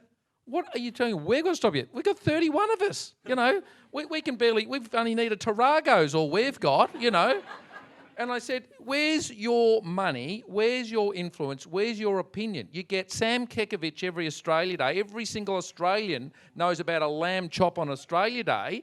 And you can't put the same effort, the same resources and the same energy to tell Victorians that what they're doing to the meat industry is a pile of garbage. I said, you can get that and put that on every TV. There's no political stuff with you. Just tell people the facts. Tell them what's going on. Because I said, Richard Riordan gets up. If he's lucky, he'll get one press conference. It'll be edited down to 30 seconds if I was lucky. Once. You guys have the capacity to do it every night, every sporting event, everywhere, and just tell people the jobs, the opportunity, and the cost to the state with the ridiculous measures that Andrews has forced on you. Wait, and they don't do it. Why don't big business do this? Because they do on the left. They'll come out with I know, all the virtue unions signaling. do, yeah. Yeah. Why don't businesses are way too quiet in this country? I'll tell you why. Well, there are Way a too few reasons, but one thing, I think big business has become almost, the bigger businesses have become almost quasi organs of the state. I think that. Well, that's that too. But Richard, to go back to these business organisations, lobbying groups, a lot of them do really good work, but too many of them are former Labor, populated with former Labor staffers or even former staffers from the other side. It's people who are used to operating within the swamp. They don't. It's sort of something to do when the government of the day falls and they have to look for another gig. The problem, I think, is arising largely because big businesses are increasingly making money by chasing subsidies and favourable regulations to keep out smaller operators and not looking after, not producing goods and services people want. They are focusing more on attaching themselves to fashionable causes and using those as a marketing ploy than actually focusing on customer needs and customer wants. And unfortunately, also our regulatory environment has created many instances, many markets like the banks, like energy and so on, which are dominated by a few major players, and regulation forms a huge barrier to entry. And big business, meanwhile, has the resources to lobby for conditions favourable to itself. At the IPO, we've put out a study showing that in terms of income factors, contrary to what the Sally McManuses of the world will tell you, the share of income between capital and labour has not changed. There is not more income going to capital at the expense of labour. It's been basically static since the 1960s. The difference has been that the share of income, the income factor share in relation to big business versus small business and independent contractors has completely deviated. Big business has gotten a lot bigger share, a much greater share of national income, and small business has completely nosedived. What that tells us is that small business, the obvious point is small business is receding. It is becoming an endangered species. And that's not just an economic thing. That's not just a matter of the fact that we don't have opportunity for people to be able to start a business that provides, as I said, new goods and services and achieve economic independence. It's actually changing the fabric of our communities. We are losing the friendly chat we have with the bloke who owns the cafe we like, and all we'll have left over at the end of the day is the automated checkout counter.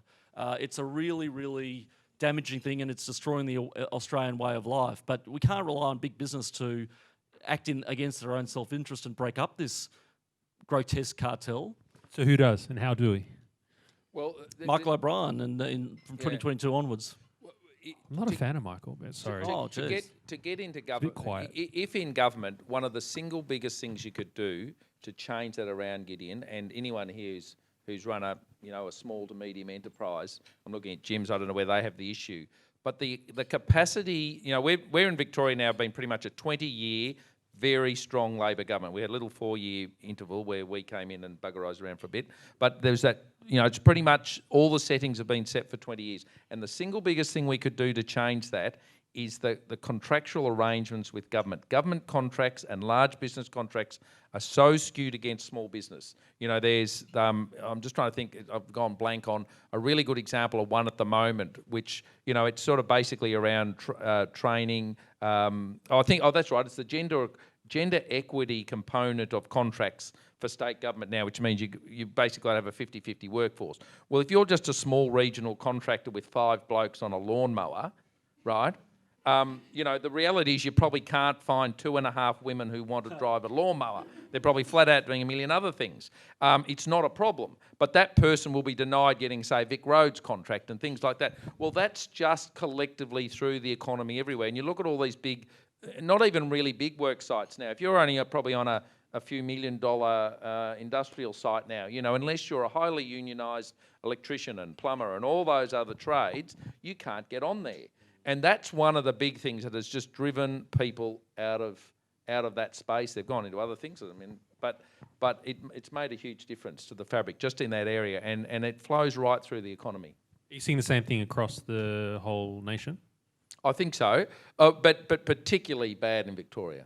Why is that? I'm new to Victoria. I can't only say that for a little while longer. It's been a year and a half. Why are we so left down here?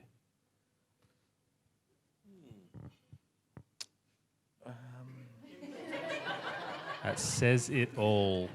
I think it's sort of we're seeing now it's a union town and so on. I think it's more the realignment that's happening in Australian politics generally. We're actually heading towards more where the US is, where the coastal cities, the more affluent places, are solidly democratic, but the heartland is in the so-called flyover states, the more regional areas, suburban and so on, Midwestern states, certainly the South. I think this is what's happening. We saw at the last federal election that places like Higgins and Kooyong that represent areas like Hawthorn and Toorak and places like that are Liberal seats still, but they're getting more marginal. And Aston, which is in the outer east, taking in what does Aston take in? Sort of Knox and Moturna and places like that, Ferntree Gully, those sort of places. That is now the safest Liberal seat in metropolitan Melbourne. Wow. And that, I remember Aston used to be a seat that was so marginal. I think, surely people here remember the Aston by-election in 2001, where it was this big deal where the member retired, and there was a big concern that John Howard would lose it. In the end, John Howard won it, but it was such a shock win that we would retain the seat of Aston in 2001 at a by-election that the member, Chris Pearce, had an annual celebratory victory dinner every year he was in Parliament for the next 20 years or something. So now it's the most safe seat in Victoria. What that tells us is that the Liberal Party and the right and conservatism has become the side for mainstream Australians, for people outside of the political and cultural elite, and Labor is increasingly catering to a very small class of knowledge workers, public servants, unionised public service industries, and so on. That's great.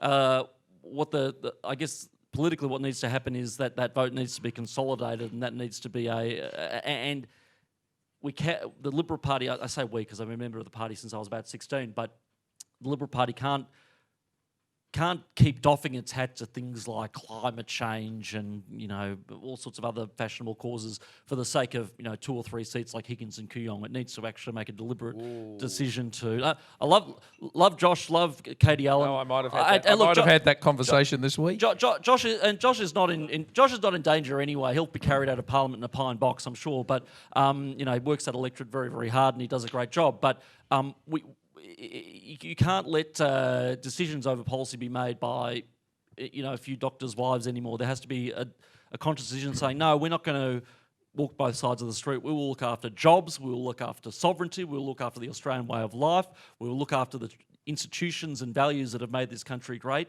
and we will look after the future of Australia and the people in it and who care about it. We will not continue to doff our hat to these again, I say it again, fashionable causes and things that have very, very limited electoral appeal at the end of the day. And I would make the observation also that the more expensive coffee gets, the stupider people get. That would be another observation. I think there's a clear correlation between the more baristas and the more expensive it gets, the sillier people get. And I don't know whether it's the beans, what it is. I know they come from South America. It could be there's other things in the beans. But I think it's the only explanation as to why the closer you get to the Westgate Bridge, the sillier people get. And go back out again, that's all right. So, but seriously, we have this problem in politics, and I think we've sort of been touching on it a bit. And I find it in my electorate. If you can find time to communicate with people and try and explain, that there's sort of this notion in modern politics a bit that it's all about a quick message and you don't have to explain. I so often find, even with the most hostile person who's coming to eat me about something, and usually about renewable energy, if you sit and explain to them what's going on and how much money of their money's being spent for how little benefit they're getting from it, not take the whole whether the climate's changing or not out, but just on the current policy settings we have, people go, oh, I didn't know that. And I find it is really important that we've got to learn to explain and talk to people and give them a better understanding of what the options are.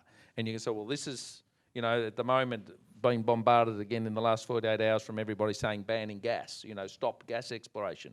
And when it comes from my electorate, you know, my electorate is one of the largest suppliers of gas that is sold 100% domestically here into my electorate, Western Victoria, and into Melbourne. And guess what? That is the cheapest gas in Australia, and it's getting completely used for domestic. If they don't keep those supplies up, there will be no windmills and solar panels, because if you look on your NEM website, you'll see that the Mortlake gas plant, which is also in my electorate, fuelled from that gas, is the single thing that keeps the lights on when we have a hot day in this state. And, you know, that's just one example. 15 businesses west of the Westgate Bridge consume 75% of the energy in Western Victoria, and you've got the Alcoa plant over in Portland's 23% for the whole state. Now, they don't operate on windmills and solar panels. And just to give you one other point on that, is that the biggest, you know, batteries in South Australia, Mr. Elon Musk's marketing genius, at 100 million, that would run one sawmill in my town for 3 hours. You know, it does not, it's just so minuscule, and you give people some of that information, they go, oh, right, it's a bit more complicated than, you know, he's put a windmill up and, you know, the polar bears are saved. You know, it's more complicated than that. And it's just trying to find simple messages and put it in things that people can imagine and understand. And that's the challenge that we have in trying to realign some of these arguments. So you're talking about very practical and real things. What about the idea of politics being downstream from culture? I try and fight that culture war. How futile is that fight? And how soon can I see results there? Because I'm not sure if we win those small battles, Richard, if it's just going to come back to bite us anyway in a few years' time. Because this happens when... Take the coffee off them. When the right wing get in, that's what happens. They screw up. ScoMo goes on a frolic on climate change or whatever. Yeah, I think the biggest problem with Australian politics is that the Liberal Party keeps winning elections, but it keeps losing debates. Yeah. And, you know, I'll give you an example. When Andrew Probyn or Albanese or Laura Tingle or whoever else, you know, so you're not doing anything for climate. Well, you know, for one thing, side note, under the Paris Agreement, Australia actually has the deepest per capita cuts in the world. So I don't know how anybody can say we're not doing enough. We're doing too much. But, you know, Scott Morrison will say, well, we have a target and we take climate change seriously and we're absolutely committed. You've lost everybody because it's catch-up politics. What you're better off doing is saying, well, look, Laura, it's great that you're worried about climate change. It may very well be an important issue, but we will not sacrifice a single job. We will not put a single Australian out of work. We do not want families to pay more for electricity prices. That's how you win debates. You get it back on your ground. You don't accept the left's framing. In relation to the culture wars, look, it's beyond politics is downstream from culture, not upstream. It's not the role of politicians to determine the culture, although plenty of them try, particularly on the left. But I think the culture wars will be won, and they'll be won very soon because, again, the tipping point is coming. Not just from right-wing ratbags like me. Old school sort of American style, what the Americans would call liberals, or even self-proclaimed progressives or old school Marxists, are saying you can't have a situation in which you make one slip up 10 years ago over Twitter and it completely ruins your career. You can't have people who've been in the feminist movement for 30 years being booted out because they're not comfortable with burly blokes going into women's change rooms and think that actually defeats the purpose of what they fought about all these years. The left is eating itself. It is reducing itself down to nothing. And again, I make the point, the emperor's clothes are falling off. I think the best weapon that we have, people who are activists, people who care, who think about these issues, is humour, because if there's anything the cultural left hates, it is people laughing, enjoying themselves, having fun, being happy, making their own decisions. I think the more that, they say success is the best revenge, the more that we can just ridicule how stupid their ideas are. How good was John Cleese? He's turned himself Cleese, a correct. Cambodian policewoman. Yeah, how good's that? Yeah, exactly. In my job, I get trolled a lot, and people say, how can you deal with the trolls? I say, I love the bloody trolls. They magnify my content more than any media organisation in the country. But I only love them if they're angry at me. Anger is great, but if you're being ridiculed, that's how you know you're on the wrong track. Nobody can stand ridicule. So, look, the best thing we can do is just see them for what they are, which is a bunch of idiots and who know nothing about the real world and are, unfortunately, through a quirk of history, in control of the apparatus of government. All right, fine, but it won't last. It won't last. You always surprise me, Gideon. You're always so hopeful. I have to be. But you don't try and be hurtful, do you? You naturally just think we're going to come right. No, I have my dark nights of the soul as well. I do. I absolutely do. You know, but you have to be optimistic because otherwise, you know, I couldn't do what I do. We have to believe that a better future is possible and that it's going to give way. But yeah, look, I'll tell you a story. I remember when lockdown first happened. I live in the Melbourne CBD. I live on Spencer Street. I've lived there for 10 years. I love the place. It's my neighbourhood. It's my home. And when the lockdowns first came into effect, I went for a walk on my 30 minutes of permitted leave from home or exercise or whatever it was. Parole. Well, yeah, my parole, my yard time. Yard time, correct. And I walked around the CBD. Everything was shut. The weather was miserable. All my favourite stores were closed. My favourite bars were shut, probably never to reopen. I got back so miserable, thinking, oh my God. What changed was when my boss called me up saying, and this was in early April, he said, we're going to do something pretty bold and start calling for an end to the lockdown. And I said, oh my God, John Roscombe, can I please be the front man? He said, I hope you would be, because we need somebody to be. And from that point on, even though it was, again, I got trolled and abused and all the rest for doing it, I felt so much better because I thought, okay, at least I am doing something to fight this. At least I can ventilate my frustrations with all of this. Now, not everybody works at the IPA, obviously, but you do feel better if you're at least fighting to make it better, because at least you feel empowered then. You feel like you have control over it. So please get on social media, start a podcast, keep coming to events like this, join the Liberal Party or the IPA or another organisation. And as you absolutely said, Matt, the problem with the people on the right is that gives the left as advantage that we have better things to do than engage in politics. We have real jobs and families and careers and lives. Oh, Richard said that. I do apologise. But it's too important now. We have to do our bit for the war effort. Okay, so maybe I do need to radicalise. Yes, you do. Oh, you missed that discussion. Oh, yeah. Yeah. All right, so next year, what's going to happen next year? Should we make some more failed predictions? All right. Look, if Trump fails, right, Biden comes in, everything's going to swing left. There's stuff coming out last night about China's, that professor in China, some deep links up into the US Biden administration. Is this only going to embolden and increase that right? There's 70-odd million people angry who believe the election was stolen. Trump may be going, but Trumpism is going nowhere. So what's going to happen here? I think they're going to get louder. More channels are going to start. Maybe this is good. Maybe we needed to wake up that right-wing, liberal, libertarian population. Well, Gideon thinks of his far better answer than mine on American politics, because I just haven't had time this year to focus too much on it. I said to you in the break, Matt, that one of the things we're slowly awakening to is the change in the media landscape. Yeah. So we had, since the printing press and right up until the early 90s, highly moderated, reputable sort. We had our favourite sources, but they were pretty reputable. And the example I used was, when Jeff Kennett was Premier, there were 30 press people based at Parliament House. There's now 4 or 5, right?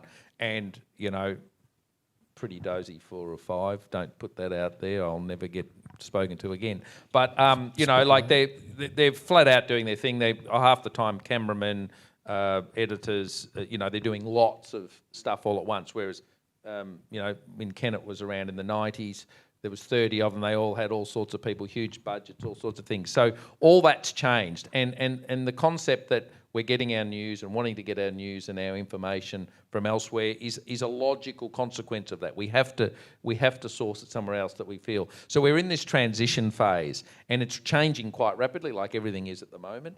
And so yes, the natural thing will be a lot more, and the biggest difference between the Americans and us is that we are all forced to go to the ballot box and express ourselves. They don't. So those things play out more and always will play out in a more extreme way over there than what they do here. But I think the desire and the need for people here, and we're going to have a federal and a state election over the next 2 years. I think we're going to see a lot more of that play out, because people will, they're just going to get fed up with what they're being dished up. Do you want to say anything? I'm going to go to questions.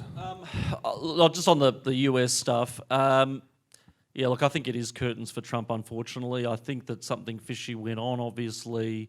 I'm not sure if it was enough to change the results. I find it very odd that Trump went backwards in certain states, but not backwards in others, that the Republican Party picked up seats everywhere but went backwards in the presidential count. I find it very odd that turnout in certain counties swelled. I mean, there are a whole lot of things, but what is done, but for whatever reason, it looks like we'll have a Biden administration, and he may very well have a stroke or something before an inauguration day. I don't think it'll last the 4 years.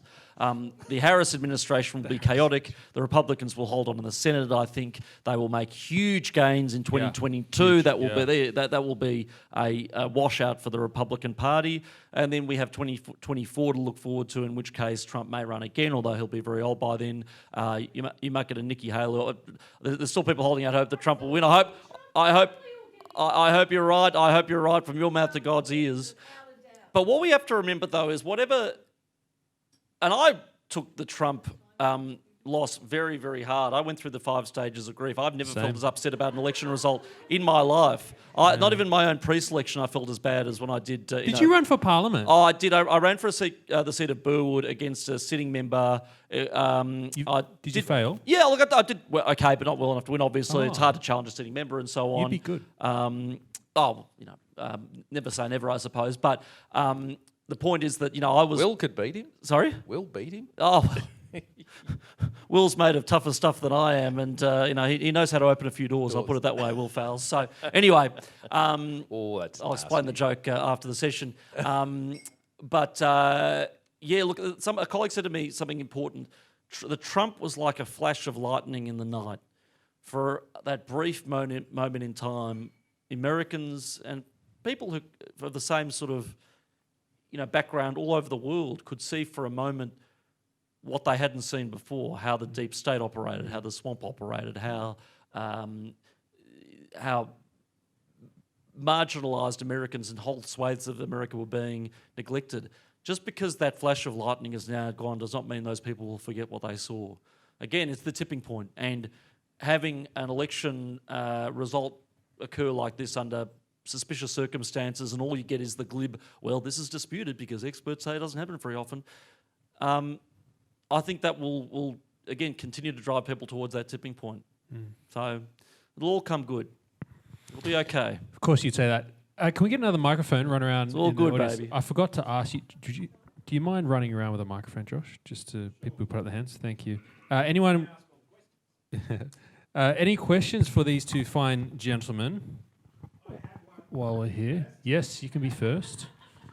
Okay, in 2012, the Australian dollar was above parity to the US, and the decision for federal parliament was to buy bonds, if I'm not mistaken.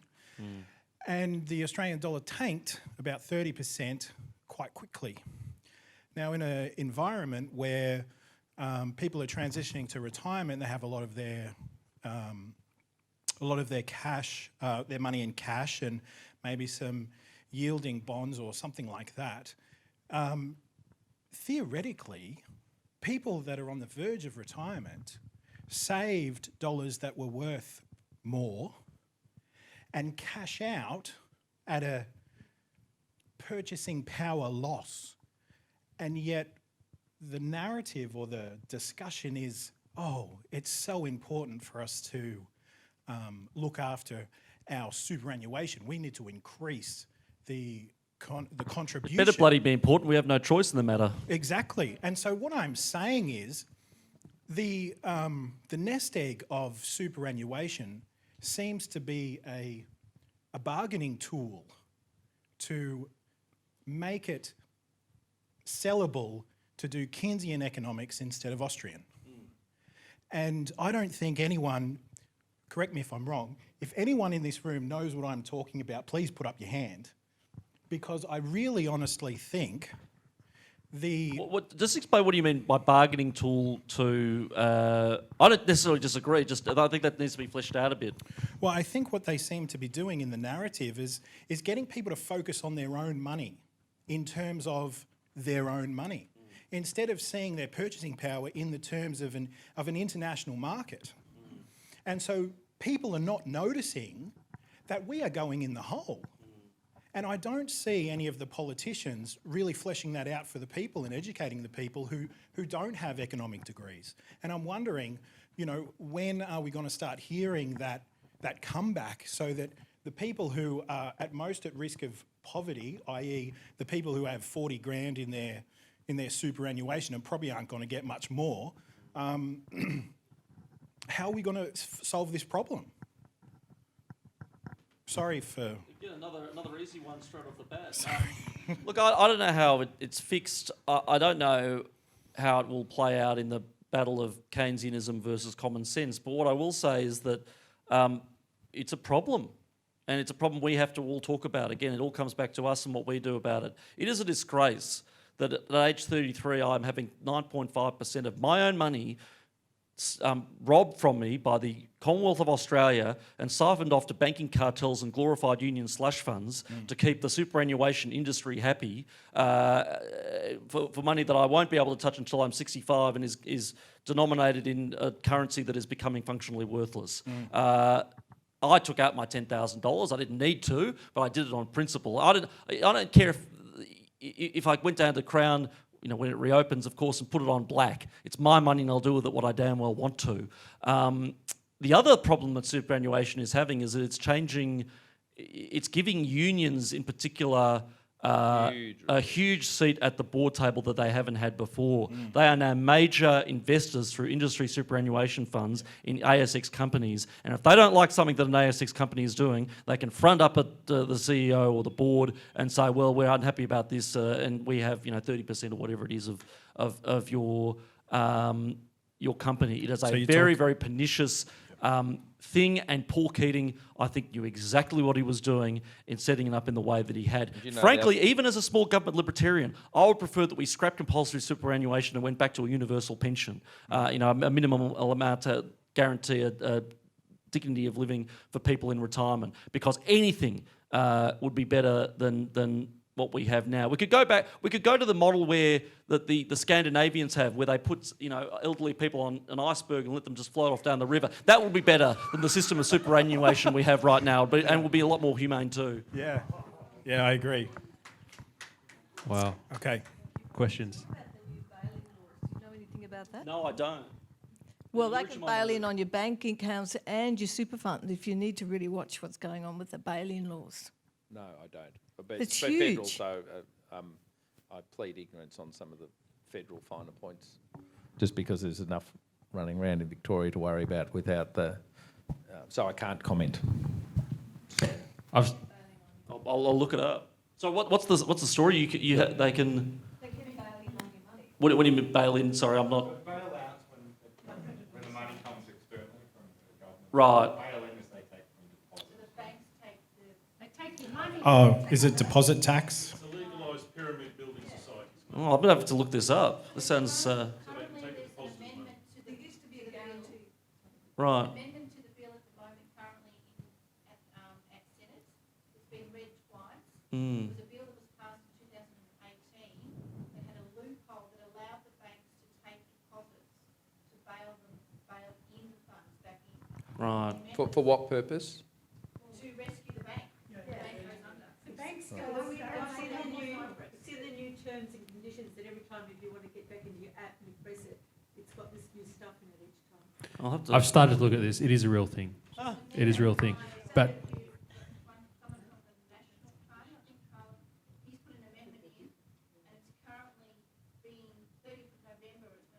Is the amendment trying to scuttle it, or? The amendment's trying to get them to clarify that deposits will not be used. Oh, right. So it's a really good amendment. Yeah. Because then that's a good on this. I mean, I didn't agree with Wacker Williams when he wanted the Banking Royal Commission, but I guess he was onto something. So what really happens is they've had fine and nothing happened. They can actually take your money. So before the government used to bail out the banks, but they're not. The government's not going to bail out the banks even if they go into minus. It'll be the shareholders, which is us with our money in the banks, that they'll take. Right. Well, the shareholders should anyway because they are the owners. But this is actually taking the depositors' money. Yeah, deposit holders. As the pyramid building society. Right. All those depositors were losing their money. That's crazy. All right, I'll have to look that up.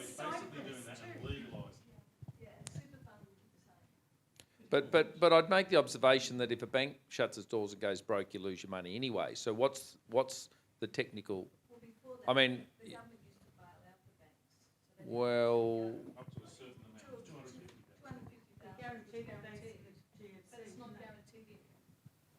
I didn't think the bank. I mean, with the GFC, the government put provisions in to guarantee banks. But other than that, I think since I floated the Commonwealth, I didn't think necessarily. I mean, you never deposited in the big four guarantees were changed with the GFC, but prior to that, I would have thought, if you invest with a private company, you invest with a private company. Anyway, I'm not familiar with it, so but again, it gives us some homework. My advice is unchanged. Get off fiat currency. You do your homework and we'll have a chat about that. Let's move on to another question. It is a serious concern and it's unprecedented because they're taking our money. I mean, it's all our money, isn't it? That's not unprecedented. Well. We're in the just getting more creative. Yeah, good point. Good point. How do I, as a young person, and collectively, like I'm part of the Young Liberals and a believer in small government libertarian values, how do I, and collectively, again, my Young Liberal peers, how do we fight the culture war? How do we stand up for our values and not get scrutinised and shut out? Are you at university by any chance? Next year. Next year? Yeah, right, I just graduated high school. You're entering oh, really? Okay. So where are you going? Not sure yet. Haven't decided. Okay, well, for one thing, if your university has a... Can everybody still hear me? I think the microphone's dropped out. Okay, good. I don't need a microphone anyway. I'm a loudmouth. We need it for the video. I'm a loudmouth for a living, quite literally and figuratively. But, see if your university has a campus Liberal club. I went to Melbourne University and I joined that club on my first day when I met now Senator James Patterson and made some great friends and learnt, really refined my ideas, learnt how to, fight hard political battles, had a lot of fun doing it. But if you're on campus, that is the best place to fight the culture wars because that's the front line. That is where, I remember going to university and laughing, thinking, these people who control the student unions, they have these ideas about what the hell's a pan-gender bathroom anyway? Now it's escaped, it's on the loose, we didn't take it seriously enough. It's like one of those horror movies where the scientist, thinks, it's all going to be fine, and then it escapes the lab. Anyway, my point is, do what we used to do. We used to, when we were recruiting for the Liberal Club, we used to stand next to the Socialists with a big sign saying, if you think these guys are idiots, come and join us. We've got a lot of members that way. Have a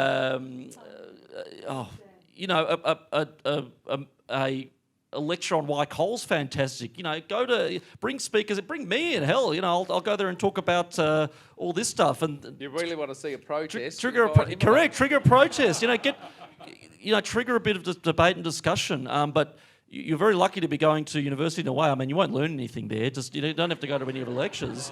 But you'll have to actually, if you have Gideon as a guest speaker, you'll have to have a trigger warning at the start. If you're worried about being offended or upset, it'll create an unsafe campus environment and all sorts of other things. But I think I'm sorry I can't give you many more details. But in terms of the culture wars, just jump in there. Don't let yourself be silenced. Don't let yourself be bullied.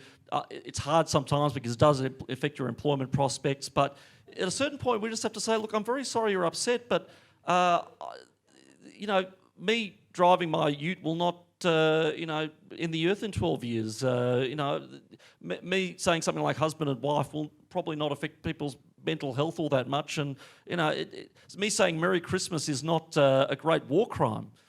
We just have to do what we want to do. And something Matt touched on in the earlier presentation is that the abuse will be quite full on, particularly on social media. Yeah. You just build a bridge over it. Just learn to let it wash over. I often think social media is a bit like the old toilet wall in the public toilets with the graffiti on it. It's just that it ends up in your pocket instead of staying in the toilet wall. So sometimes you just have to ignore it, and that is tough for people. I sort of grew up with, as I said earlier, with my dad having a service station. Everyone always blamed our family for high petrol prices. So I copped abuse from teachers and kids at school my whole entire life. So I got very good at ignoring it. But you just have to learn to let it wash over and just move on because Better Unless yet, they just- come at you with a better gun yet, just or serve a it right back. As I said, ridicule. organic canvas bag, you're safe. What was your name? Sorry, Tatiana. Hey, good on you for coming tonight. I don't want to overload you with advice, but I really regret when I was in university they're telling you to stand up, which is good, and take a stand. But I really regret hiding my beliefs. And I think a lot of conservatives, I don't even know what I am, but I think a lot of the right wing or the conservatives or libertarians are hiding. And often it's not a lack of me doing a protest for the libertarian cause. It was, I could have said in those conversations with my study group, when they said something crazy, I could have said, hey, that doesn't make sense, and here's the reason why. What do you think? And I never did. And I allowed those ideas to flourish and to escape the lab. One piece of advice, though, when it comes to actually doing any assessed work, you might want to take a shortcut and just write like a lefty.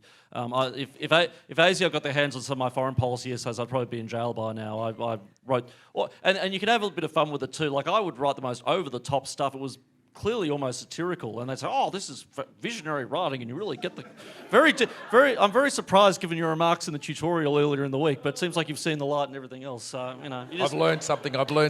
Yeah, correct. Yeah, I've seen the light up until the next tune.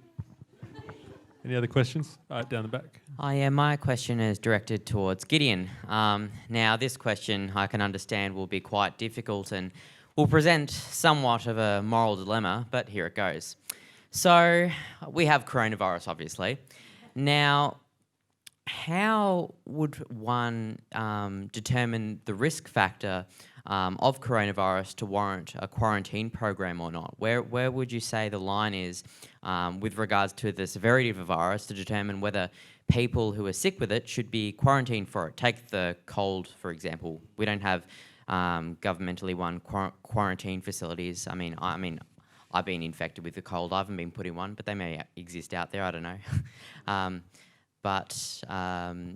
Where would you say that the line should be drawn for that kind of thing with regards to risk factors? Yeah, and that's a really good question because I've always said, look, I've never denied that the coronavirus exists. I've never denied that it's a terrible disease. It is, and we know that it affects predominantly the elderly or people with autoimmune conditions and so on, and people who are susceptible to it.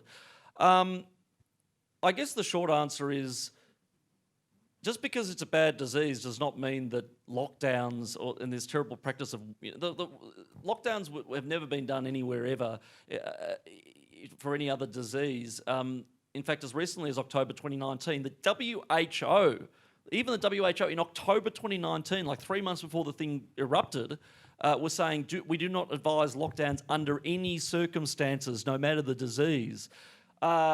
The reason we are in a lockdown is because we saw a few videos on Twitter of Xi Jinping welding people into their apartments, and the Brains Trust running almost every country in the Western world thought, geez, we better start doing that too. That looks pretty serious. How could we have dealt with the coronavirus? There may be a role for quarantine. I think we were lucky that we kept it out of the country to begin with. We were never hit hard with the coronavirus really in any real sense. We were not like Europe or the United States where there are huge populations and porous borders. Beyond that, we could have, what we spent on JobKeeper, for example, we could have created the world's best ever Meals on Wheels service, going door to door, making sure that people who are uniquely vulnerable have everything they need. Instead of having the police and the Australian Army knock on doors to make sure people were complying with the terms of their house arrest, we could have had the Army coming and delivering food packages to people. We could have, instead of waiting for a vaccine that I still think is, I hope it comes off. I really do, and I'm going to get the damn thing because I don't want to lose my frequent flyer points. I'm sorry. I'll take my chances. But that's a serious point because I don't know that many people who will actually get it. I mean, just because you don't see anything in the theories that MMR vaccine causes autism doesn't mean you have to accept every vaccine uncritically. I mean, this could be the new penicillin or it could be the new thalidomide. So we should never knock people for having concerns over it. What the hell, I'm a cowboy at the best of times, but I digress. Instead of holding out hope for a vaccine, which has never been done before, by the way, the scientific community has never cured a coronavirus, any coronavirus ever. Why we thought we'd do it is beyond me. We could have put more emphasis on treatment, and it is a great crime that not only is things like hydroxychloroquine not recommended or indeed or even illegal, but to talk about them gets you written off as some sort of nut because you're talking about a treatment that's been proven in multiple studies to work. We built the new ventilators. We have the hospital capacity. The goalpost shifted even from the beginning of it. Flattening the curve, as I understood it, was supposed to be letting the virus go through the community in such a way that the deaths and illnesses are minimalised and kept as low as possible, while letting our health system, let this thing wash through the community. So to answer your question, yeah, look, we have to take it seriously. I really think we do. I've never been somebody who says it's just the flu. I mean, it's a type of flu certainly, but to then go from that to engaging in this perverse, idiotic, destructive, and in many cases deadly experimentation with controlling micromanaging the movements of millions of free citizens. I think that. But that's the thing. It's like the thing with climate change. Just because you believe that climate change is a problem, if indeed you do, does not mean automatically that you support. Building windmills which are functionally useless. I think the left are very good at packaging up things. You either support one thing or you support all of it. Can I just add a really good, practical example that happened here in Victoria that proves essentially what Gideon's saying about proportionality to the response. My hometown, Colac, had the largest per capita outbreak in the country. If my town of 10,000 people was Melbourne, it would have been 40,000 active cases in 2 weeks, right? Give you the sense of the scale in the community. Now, at the time, you in Melbourne were all locked down with your 15 minutes outside and can't go anywhere and all the shops shut. We still had our shops open. Our schools were still going. We basically had the bare minimum and masks weren't even compulsory. We went from the 108 active cases, equivalent to 40,000 here in Melbourne, back to 0 in 3 weeks. Why did that happen? Because common sense. We had every business, and we'd set it up in March. That happened in July, but we'd set up a community thing with our big businesses, our schools, the hospital, the local council. Immediately, we went to social media and put kids from secondary school, the couple of old priests, and people from the nursing home on video saying, "Please do the right thing. Stay home. Don't intermingle. Think of the consequences for others." All in local town voices. And people did the right thing. They got tested. Everyone behaved, were rational, sensible, calm, common sense. Got it back to 0 in 3 weeks. These clowns, with the way we did it in Melbourne, we went 7 months and they couldn't get it out of 6 nursing homes. I mean, it beggars belief. Absolutely beggars belief.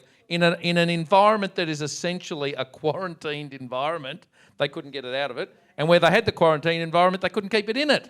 So it's extraordinary, that approach. And so I absolutely argue for the approach of a proportional, sensible, rational, because we proved in our own state, amidst all the chaos that was going on in Melbourne, that we could do it.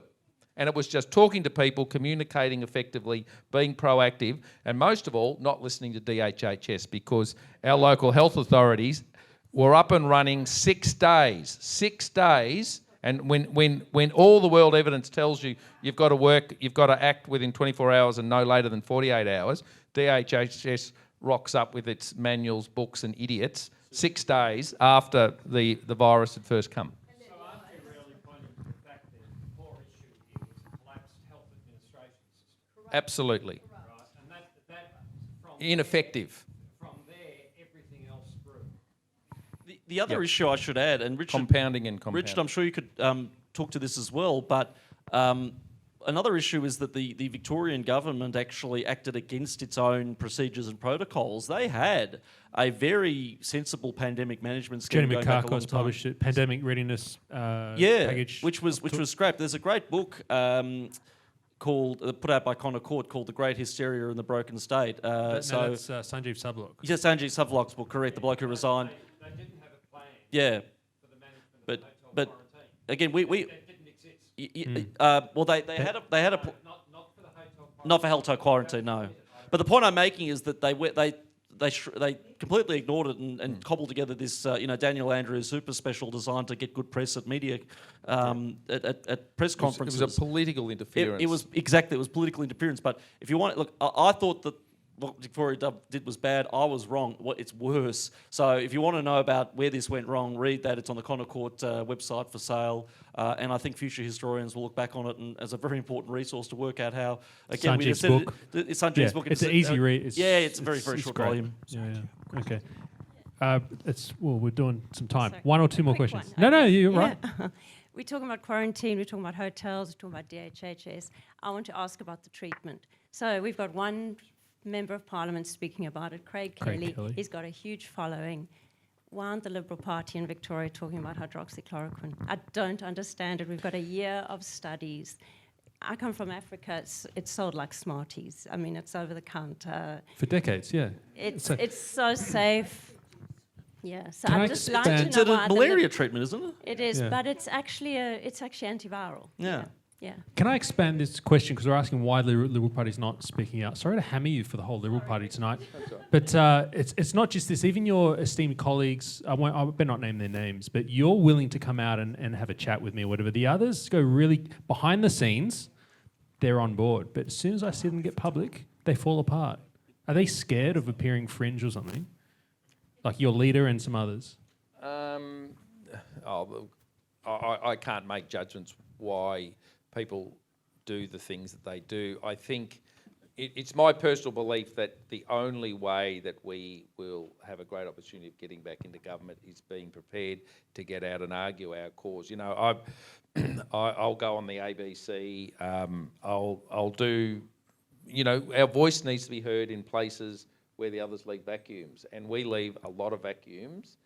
People, it gets back to sort of what you were touching before, that there is a natural fear amongst humans of being berated and accused and misrepresented and not being prepared to, it's tough. It's a tough gig, and I'm only a little fish in the ocean, so no one's sort of watching what I say too much. So, but as I said, I've been brought up since I could walk, being beaten up by people, so I'm just more resilient at it, I think. Hey, so I'm used to it. I can handle it. Do they deliberately leave? I think I asked you on the show. I was 20 when I advocated for a jail to relocate to Colac. Oh, God, I'll tell you the shit you cop when you do that. But, so it depends, it just depends what your appetite for that. And sometimes people need more appetite for it, perhaps. Is there a coordination behind the scenes where they allow you to, you're like at arm's length, you can get out there and say what we rule and say, does ScoMo allow Craig Kelly to at arm's length say... The general rule is if you're not in cabinet, so people go, oh, poor you've missed out, you're not in cabinet. And I go, oh, yeah, guess what, I can get to talk on anything, as long as it's related to my electorate, and an electorate like mine where I've got everything from a coal mine to wind turbines to gas exploration to every piece of manufacturing you could think of. The only thing I can't probably free range on is nuclear power, but then I've got a really good site for that, so I'll talk about that as well. So do you think ScoMo is angry at Craig or he likes what Craig's doing? Well, I think in the big mainstream political parties, sometimes when you know that there's your base that needs to hear some of these things, you're sort of happy to give people some leverage. That's what it looks like. Yeah, I think that happens in political parties. And it's understandable. I think it gets back to what we've been talking about. There seems to be whether it's social media and all the snippets rob people of the ability to explain more, but we've got to talk more and explain more our side of politics. I think it's not even a matter of what Scott Morrison does and doesn't permit or what party discipline is. I think the problem is more structural. We have parliaments that are too small and ministries that are too big. We don't have a big backbench, for example, like they do in the United Kingdom, where there's frequently opposition from within political parties and we get more ideas and more debate within political parties that's out in the open and transparent. I see too many MPs perform really well at their pre-selection, get elected, and then make a really great maiden speech that talks about all these wonderful things like privatising the ABC or whatever, and then they sort of shut up and then they get appointed assistant minister for God knows what, and they get the honourable in front of the names and they get their white cars and their blue carpet and you never hear from them again. I think we need, again, as Richard said, there's a great benefit to not having to toe the line and stay within the bounds of ministerial solidarity, and Craig Kelly takes advantage of it, and thank God he does, because he's a really important voice in the federal parliament and a great bloke. Right, look, everyone, you can keep talking to us. I'm not going anywhere. I haven't eaten yet. So I'm this sure young lady has a question. Oh. Can we just... Sure. One more? Hi. Richard, I love your banter, but I'm concerned that banter's not enough. So I wonder what you and the Liberal Party are doing to sell the narrative better and give the silent middle more permission to actually maybe agree with these views so that they're not so dirty. Hey, keyword silent middle. We're not tapping them. What are we doing? Well, it's a fair question. The answer's quite complex, I guess. What are we doing? So, if I look at what my counter narrative, which is the Labor Party has an enormous cashed up union movement who has complete capacity to infiltrate all our hospitals, all our schools, all our emergency services, the big three, and the environment. All the environment workers. So your big four, this is at the state level, but it's slightly different federally, but at that level, all those big key policy areas of the state are dominated at that level. It's really difficult. Who do we have? We have business groups. We spoke earlier. I cannot find a business group or a spokesperson that will stand next to me and talk about those things. So what am I doing? I can go out, and as I said earlier, I'll be lucky to get 30 seconds in the mainstream media to get it. Matt's invited me a couple of times. I'm coming here tonight. Happy to do that. It's an opportunity to put the message out more. I've arranged for this next coming year, as I said, a whole range of community events with key people to try and get people to have the licence to talk. So take, for example, what's happened in the commercial fishing industry here in Victoria. I don't know whether you know, but we've got the most seafood of anywhere in the world. We import 80% of our seafood. When you go and have your fish and chips or go to a restaurant around the bay or along in my patch on the Great Ocean Road, you won't be eating fish at the water that you're looking out at. Most of our fish have to swim to New Zealand and get caught in a net there, then come back on a carbon-heavy, ice-bucketed boat back to Melbourne to be sold. That's how ridiculous it is in Victoria. And why is that? So I go down, I've done all sorts of promos and things with the fishing industry. They're all small business people. They're flat out. They don't have time to do it. They're out in a boat at 5 in the morning. They get back at 3 o'clock. They don't have time. There's no one advocating for them. There's no one advocating. If I go and talk to, the average farmers and stuff, if you're a dairy farmer, you're milking all that. People on our side of politics don't have the time and inclination that these other guys do with their 47 days annual leave and maternity leave and stress leave and everything else. They've got that much time to do stuff. And that's the challenge we have. So what am I doing? I'm trying to empower those people more and try and work with them. But at the end of the day, I've got to have them standing next to me, because when Daniel Andrews does an announcement, he's got that many people in uniform standing around him. If he goes to the school, we get kicked out of schools. Like, we go to a school. I know you're going over time, but this is really important to realise how corrupted it is in Victoria. In my electorate, the average non-attendance at state schools in secondary school is 40%. 40% in a state where we all drive around with education, place to be on our bloody number plates. 40% in my electorate, and I thought, I've got to check. It must be something wrong with my electorate. Southwest Coast, the next seat along, basically 38, 37%. I went to all the regional areas similar to mine, all the same. The school in my own hometown, which was what got me onto this, 60%. 60% non-attendance. In 2 years, guess what? They got it down to 40%. But how did they do that? 300 less kids enrolled. Where are those 300 kids? They don't even go to school. So I went and rang up each principal in the area, and there was the one secondary school and 6 primary schools in the catchment. Brought them in and rang them up and said, I want a meeting. What can we do as a community to improve this?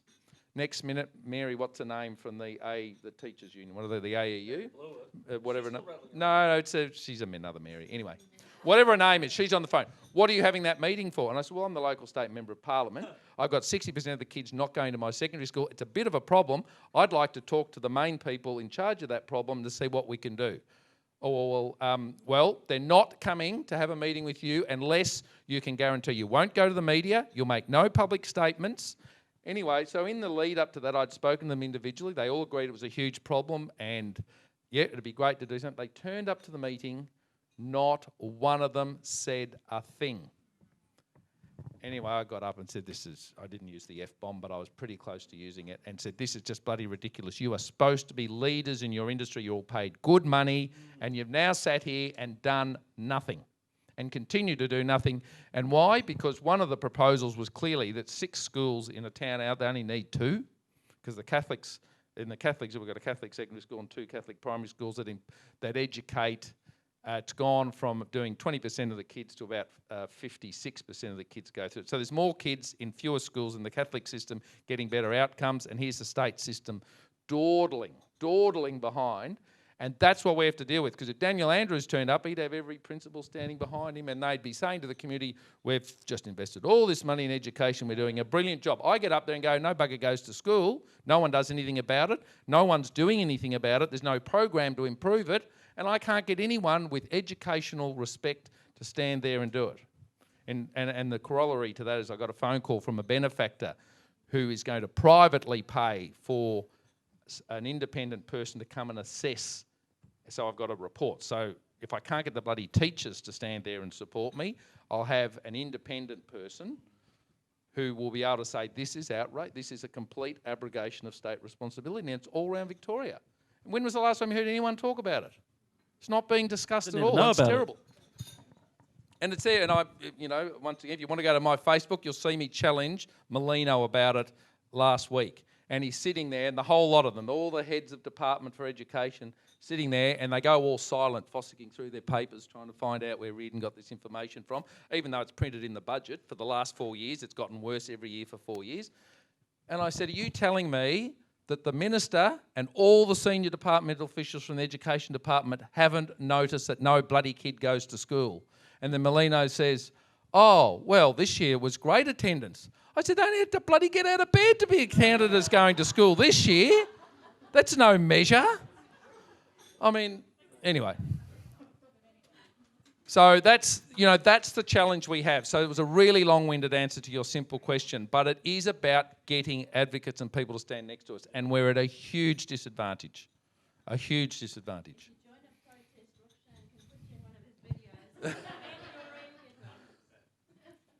This is where I'm going to say some thank yous, and also for what you just talked about, Richard, is being that champion.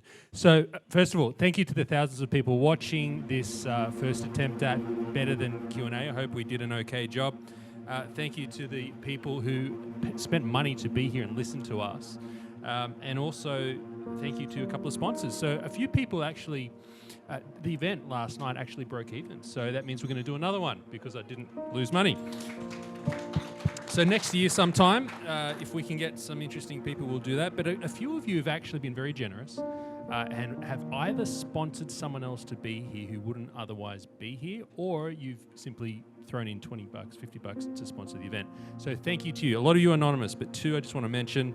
Melissa from AVS Organic Foods, who makes vegan cheese. Now, I'm a fan of cheese, but I've had nut cheeses. How the heck do you make cheese that's nut-free, dairy-free, gluten-free? What's in it? Yeah. Like soy milk or something. Yeah. I've had some beautiful cashew cheeses. But anyway, thank you for sponsoring the event, Melissa. And another one is Alex Yaramanis, who does real estate copywriting. Doesn't have a website yet, so where's Alex?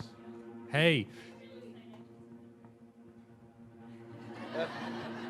I think we've all noticed a trend with real estate listings. They're really cookie cutter, right? It's just, they're really rubbish. Not when you use Alex. Well, this is the point. I think photos and copy, what you write is probably going to get those leads coming in the door. So if you want to talk about real estate writing, talk to Alex up the back here today. And most importantly, thank you to these fine gentlemen on my left, not only for tonight, but you guys, Richard Reardon and Gideon Rosner, have supported me and Discernible from a very early stage when our reach was much smaller. I have no idea what possessed you to come on and support me, but thank you, because as you've heard tonight, I'm not trying to create something for me. I'm trying to reflect the voice of the people, and that speaks volumes that both of you are willing to go to bat for us all, for people. That is rare. Thank you so much. Well, and thank you for the work you do as well, Matt, as well. It's a great project. important. Thanks, guys. You've had my back. You've had our back. I think you'll continue to have our backs. Incredible. So have a great night, everyone. And I don't know if you're going to stick around and come and have a chat, everyone. But thank you for being here. And may Trump From your mouth to God's ears. If he's not going to win this year, he'll win in 2024. Can I just finish? Or Don Jr. or Tiffany or somebody. There's a whole. This is only my second event with Gideon. Oh, really? And I was abused on Twitter this week as being in Gideon's pocket. His deep pockets. And it was only 1.5 events. So it was one event and one publicised event, and I'm in his pocket. It's amazing, when you look at the. I don't know what I did to get. No, it's just anything with the IPA. Anything with the IPA, people's got this idea that the IPA completely controls, the Liberal Party and the Swiss banks and the media. Yeah. I wish we controlled the Liberal Party. We'd have some decent policies federally. But anyway, I digress. Yeah. Oh, Thank you. All right. Good night. Yep. Bye.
you.